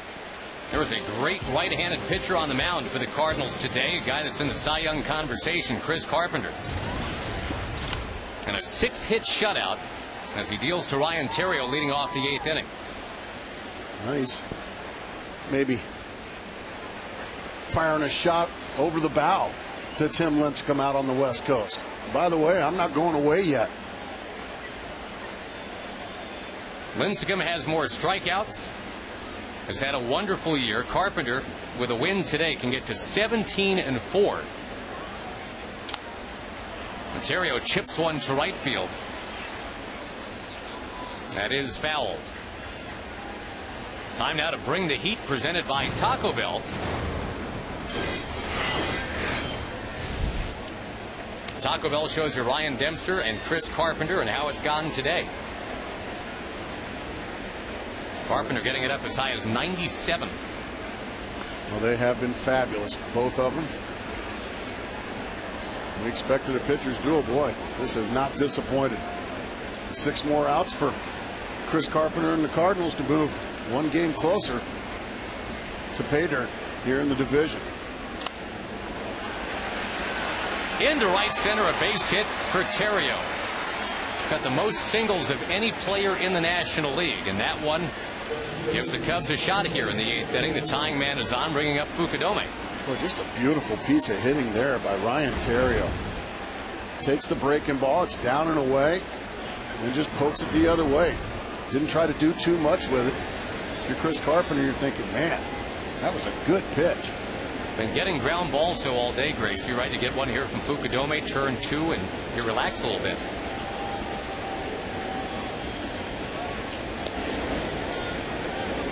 And when you're sitting on a 1-run lead, every pitch is huge. both Dempster and Carpenter. Every pitch they've thrown today has just been high intensity. There's been zero time to relax in this ball game for either pitcher.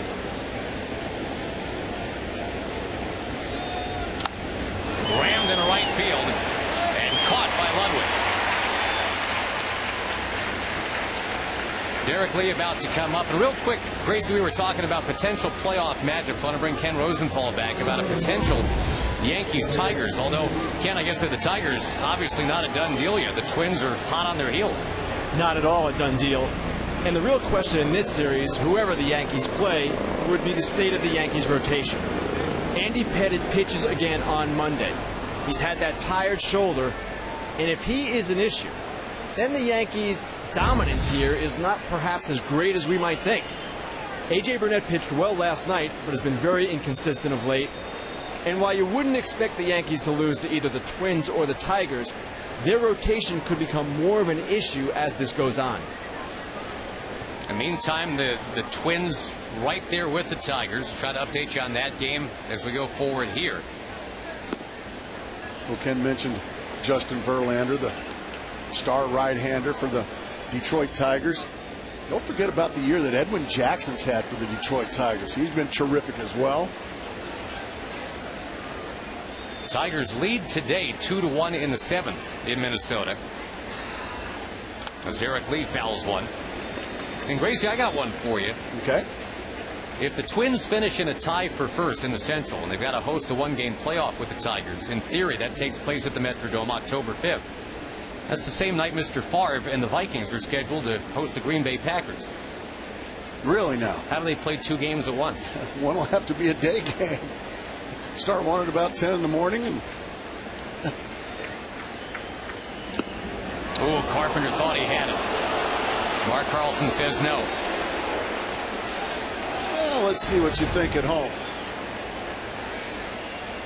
As a former hitter, oh, that's way outside.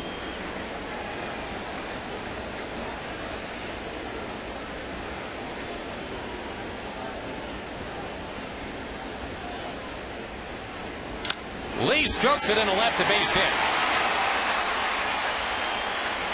He's been about a .370 hitter the last 5 weeks. And he's got the Cubs in business here. 2 on, 1 out for Ramirez. Well, you get a 3-1 count, and you get a fastball right down the middle, and that's what Derek Lee got. He took a Andre Dawson type rip at it, and he hit it hard, but I think Carpenter very fortunate that the way Derek Lee has been going, I think he's fortunate that one didn't leave the ballpark. Dave Duncan, the terrific pitching coach for many, many years here, going to go out and talk to his star right-hander. Mott and Miller in the bullpen for St. Louis, and it will be Carpenter to continue for now. All right, one last potential series to preview, too, to bring back Ken Rosenthal.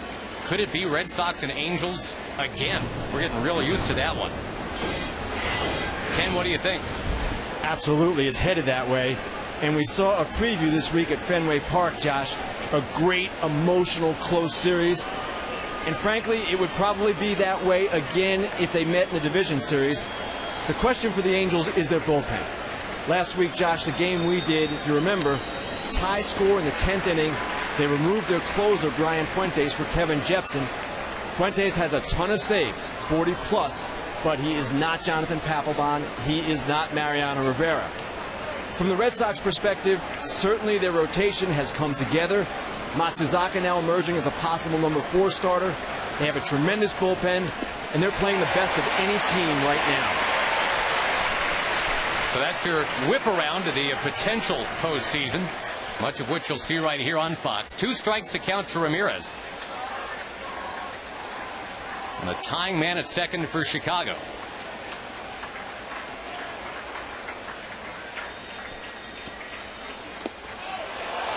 With the cut fastball there and just missed outside. That's a good 0-2 pitch, though. Good patience there from Ramirez to lay off the tough one 0-2.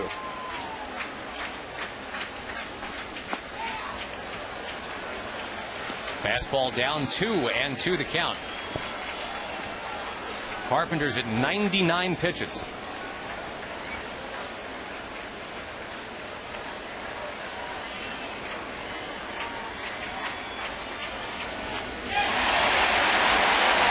Just able to nick it foul. Looked like that got the right forearm of Yadier Molina, having a rough night or afternoon. Oh, inner thigh. Goodness.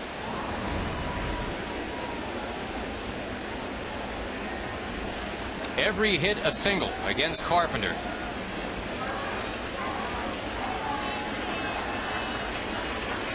Let's see what Molina wants.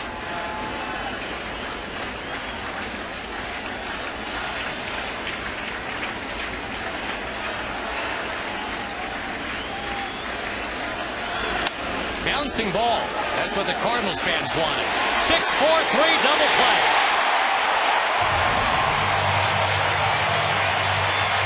I'm thinking maybe Cy Young for that man.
Ball presented by Budweiser, sponsored by Holiday Inn, official partner of Major League Baseball road trips.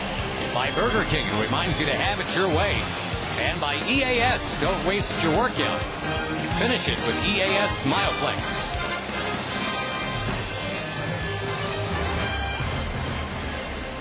A 1-0 game. Ryan Dempster's had 2 career complete game losses, 8-inning complete game losses, both of them with the Marlins back in 2002. And he's staring down the barrel here of that possibility. 1-0 St. Louis on a Brendan Ryan home run. Back-to-back change-ups here from Ryan Dempster, trying to keep his team right there. One more fighting chance in the 9th inning. Well, he has been brilliant. Just the scratch home run, if you will. That's all it's been.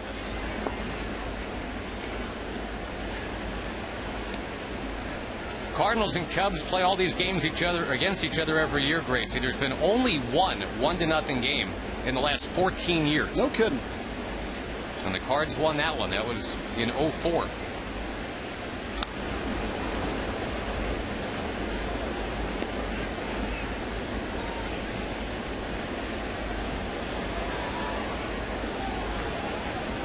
Again, we came on the air hyping the pitchers duel, Carpenter and Dempster. Not that we were going out on a limb, but as advertised today, 1-0.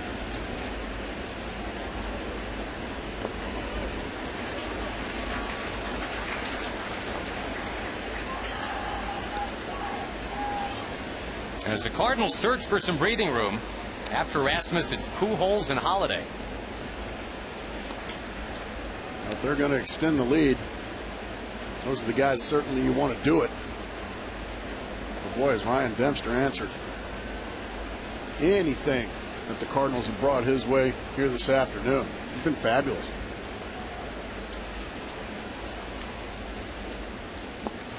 And it continues.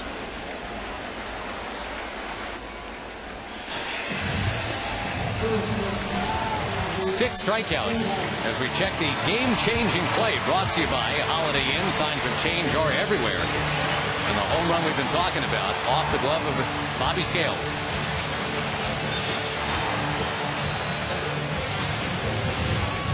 It's in the glove. I mean, it is deep in the glove. Then he hit the wall and out it popped.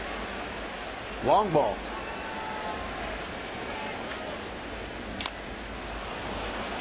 Pujols rolls it foul.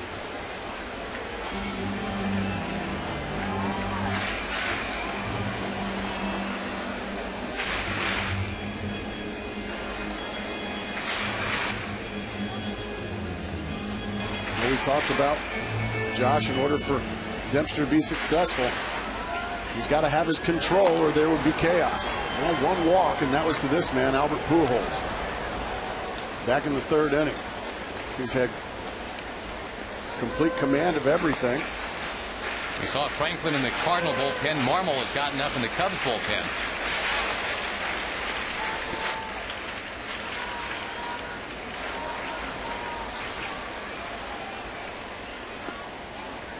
Very manageable pitch count. 95 pitches right now.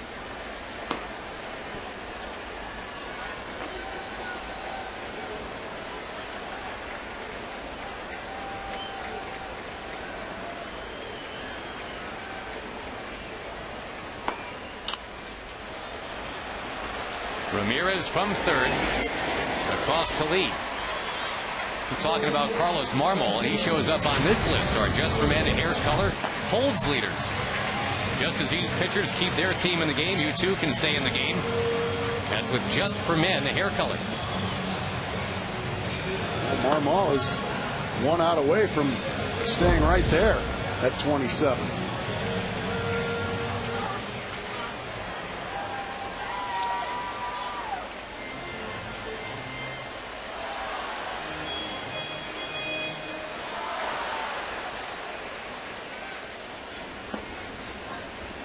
Holiday looking to provide that insurance. Nothing hurts more, I would imagine, than pitching this well and losing 1-0. No, it's got to kill you. That's the thing. Ryan Dempster's such a professional. He won't complain.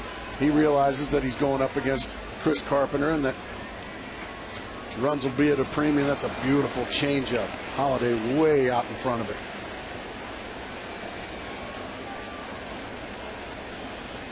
Dempster in with that ERA of 3.45.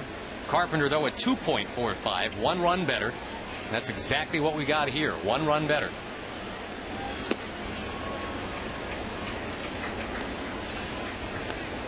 And still a shot at an ERA title for Carpenter. Tim Lincecum's at 2.30. Carpenter probably will dip down to into the 2.3s if he keeps this intact, assuming it's Franklin on in the 9th. Holiday punching it to left, and Bobby Scales diving forward, a face plant.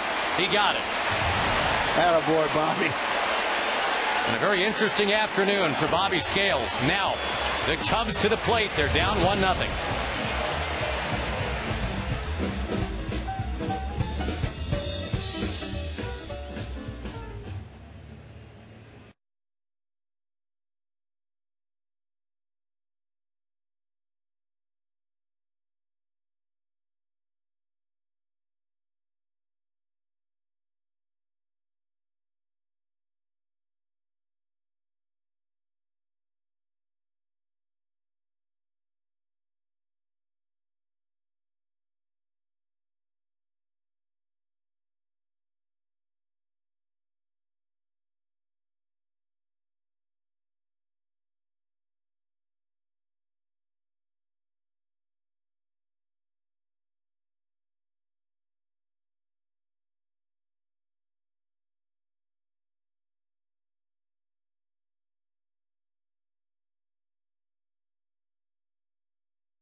1-0 into the ninth in our Zantac relief pitcher profile. Heartburn, attack it, Zantac.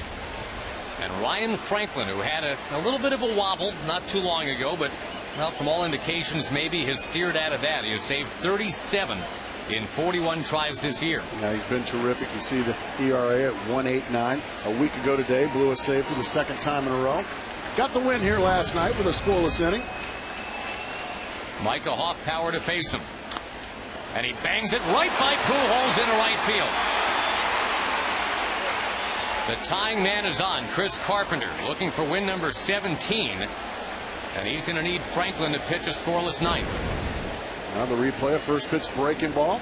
Hoffpower blisters it past the sprawling Albert Pujols. And if you're the Chicago Cubs in a situation like this, Josh, you're thinking anybody but Chris Carpenter. I don't care if Ryan Franklin is an all-star. I don't care about his numbers. Anybody but Chris Carpenter. Sam Fuld is going to pinch run here for Hoffpower. And Hoffpower, who only found out he was playing an hour before the game, ends up 3 for 4. Has a third of the Cubs' hits today.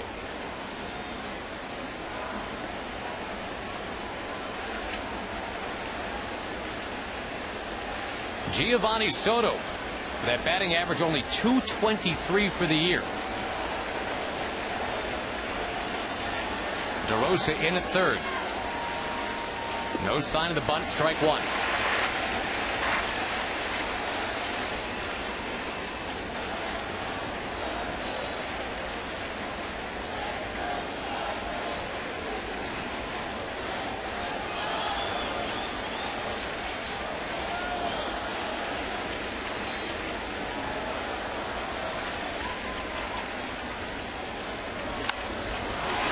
Center field, another base hit for Chicago. And the tying man scoots to third.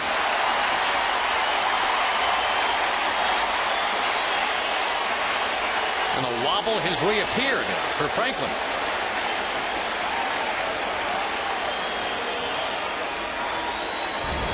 Well, when you throw pitches in the middle of the plate, you can see Molina wanted it in. He had to reach back over the middle of the plate. Soto drills it into right center. So now, you're Ryan Franklin. We're going to get another pinch runner. This is former Cardinal So Taguchi going to come in and run for Soto. Well, how about that? The potential go-ahead run. The former popular Cardinal Baker is going to be the batter. And it is Taguchi now at first.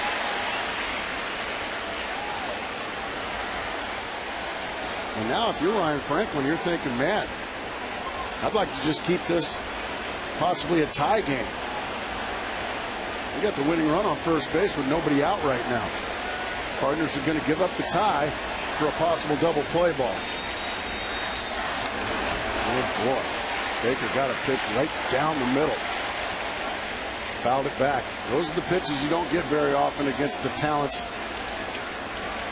of Ryan Franklin. I mean, this is center cut. Look at the head stay right on it, but he came up empty. So Franklin certainly got away with one there. Bobby Scales on deck. Think he wants a shot? Oh, yeah. And then some.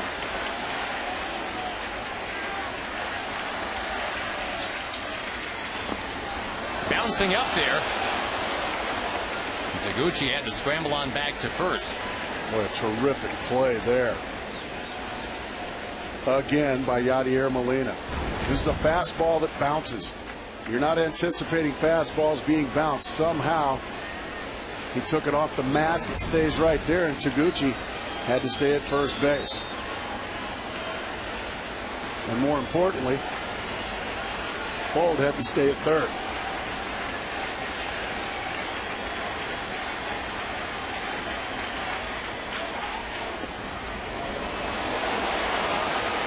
Chris Carpenter was only at 101 pitches, but out he went after 8 innings.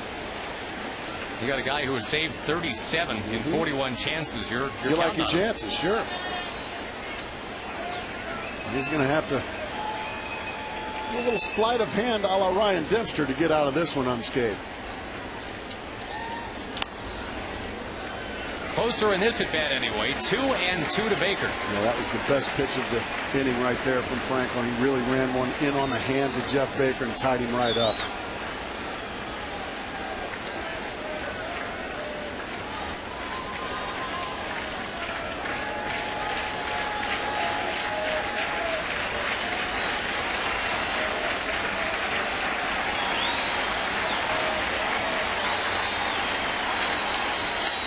In the air to right field.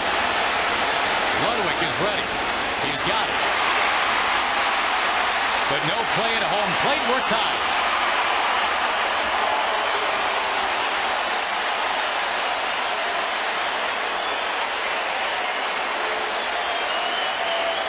Carpenter will not win his 17th, and Dempster will not absorb the tough 1-0 loss. Well, terrific at bat there. Once again, wanted a fastball in, didn't get it in there again, left it in the middle of the plate. That time Baker just swatted it over to the right side to tie the ball game up. So tough luck right there for Chris Carpenter. He's going to get a no decision. And now Dempster in the chase for a possible win.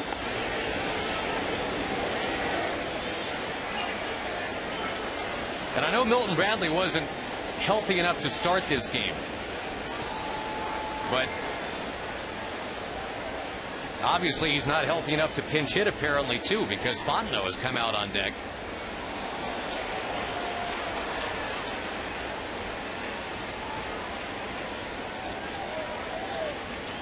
There's Mike Fontenot. You're right, Milton Bradley, a guy that you'd probably expect to see on deck, but nothing doing. It's Fontenot. Might have expected to see him for Baker.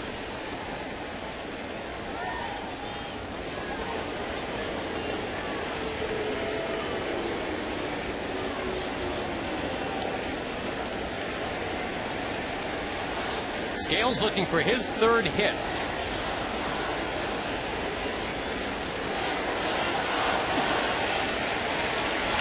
Jammed. Franklin's got it. To second one on the first. Double play. And the Cards will look to win it in walk-off fashion. Bottom of the ninth coming up. Tie game. 1-1 on Fox.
Major League Baseball, We'll take you back to yesterday, congratulating Matt Holliday, yesterday's MLB Clutch Performer of the game. Learn more about the MLB Clutch Performer of the Month award at PepsiClutch.com. That was the bottom of the ninth to win the game, a low-scoring game for the Cardinals against the Cubs. They'll have that exact same chance right here. Coy Hill in at catcher now. And changes in the outfield as well. Sam Fold will stay in the game. He's in center. That pushes Fukudome to right.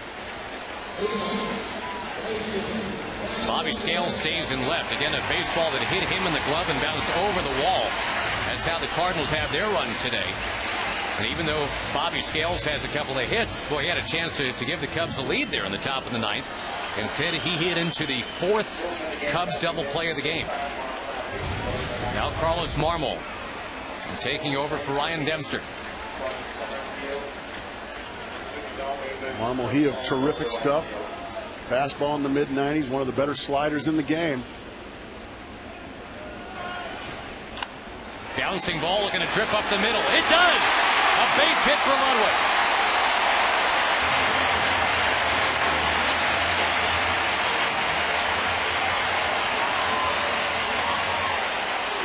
Well, Marmol has a terrific slider, but he leaves this one in the middle of the plate, belt high. You don't have to hit it hard when you hit it in the right spot, and that's exactly what Ludwig did. And a leadoff base runner here for the Cardinals to stop the bottom of the ninth.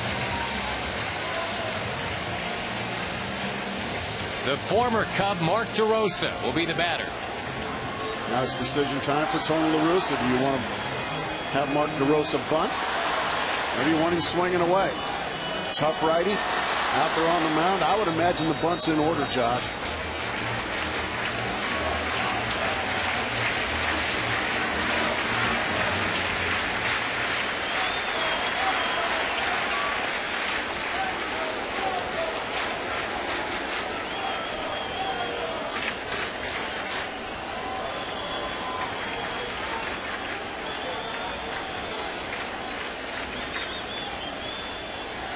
Showing the bunt and fouling it back. DeRosa, who says he's embarrassed how he's played here in St. Louis. He's only hitting around $170 in this ballpark. And he's been doing that with a wrist that's going to need some surgery at the end of the year. He's not making excuses, but he loves the passion of the Cardinal fans, loves being a part of the rivalry from this side, but wants to produce. He wants to produce and do a little better in front of the home folks. Back to Marmol. DeRosa is safe.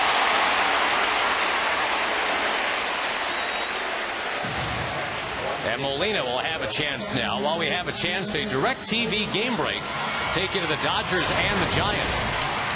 A Ronnie Belliard grand slam in what has become a rout. Well, a two-out grand slam. And the Dodgers have just kept rolling from there. It is 10-1. The Giants making their late push. Hitting a speed bump today. Yeah, big speed bump.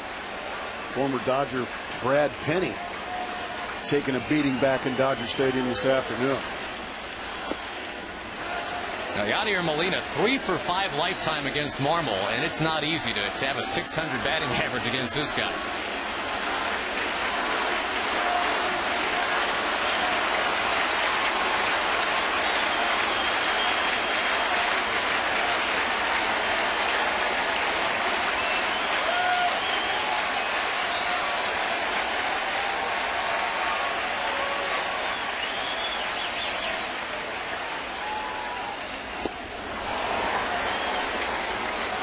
Back to a fastball right by Molina, one of the tougher players in all of baseball to strike out. Yep, year in, year out, that is the case. That ball just disappeared on Molina.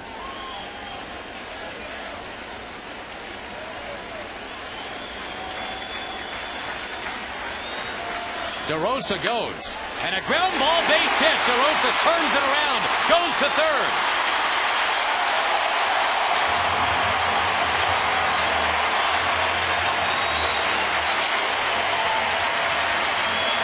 Leave it to Tony La Russa to realize the situation. He's got a guy that doesn't strike out. put the hit and run on with 2 strikes on Molina, knowing you're going to get contact. DeRosa peeking in. Even though it's a base hit to left, he never stops. On into third base he goes. Tony La Russa gambles, and once again, Tony La Russa shows why he's a future Hall of Famer. With 2 strikes against Marmol the last 2 years, opponents had been hitting .069. Amazing. Well, now you have to think some possible squeeze play here, Josh. Well, Ryan has already hit one out. Now if he lays one down, you're right, Cardinals win.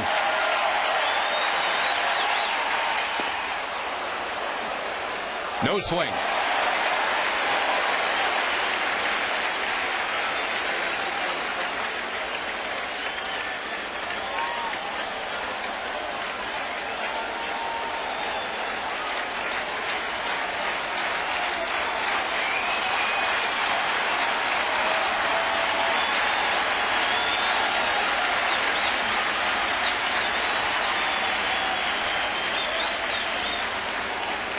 Trying to carve that magic number to 4 are the Cardinals right here in a game that's 1 run, 10 hits, no errors for both teams.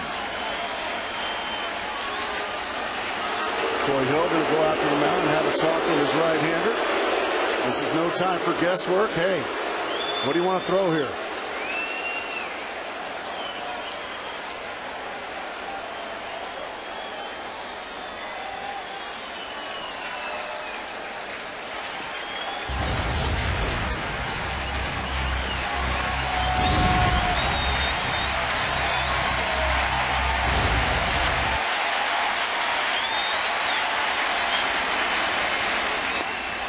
Strike on the inside corner. Well, a heck of a fastball there, right to the inside corner from Marmol. Ryan thought it was inside. Tough pitch to do anything with.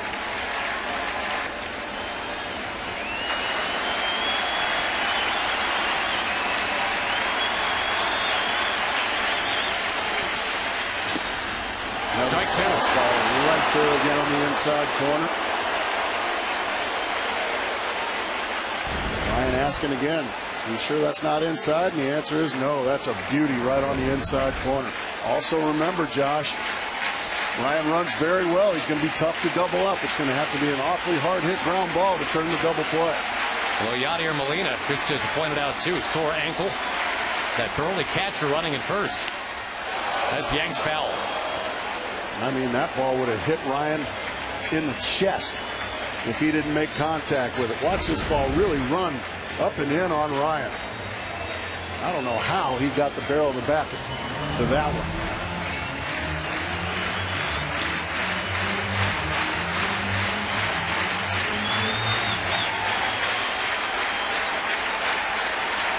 Crowd going bananas.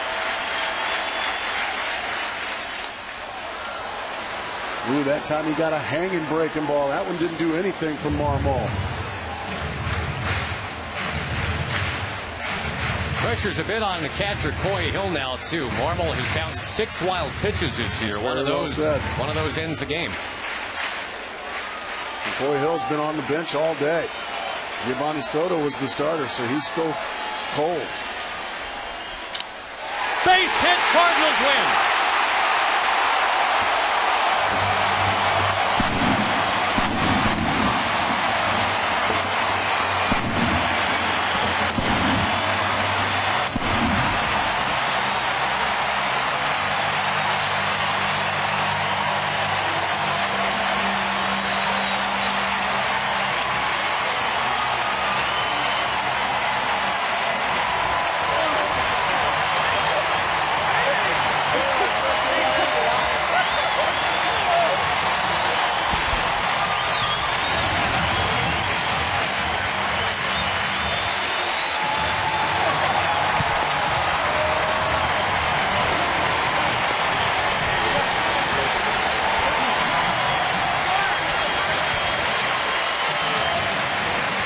once again, you're not supposed to be able to get a two-strike hit against Carlos Marmol. The Cardinals did it twice. Molina, then Ryan, and it's a 2-1 final.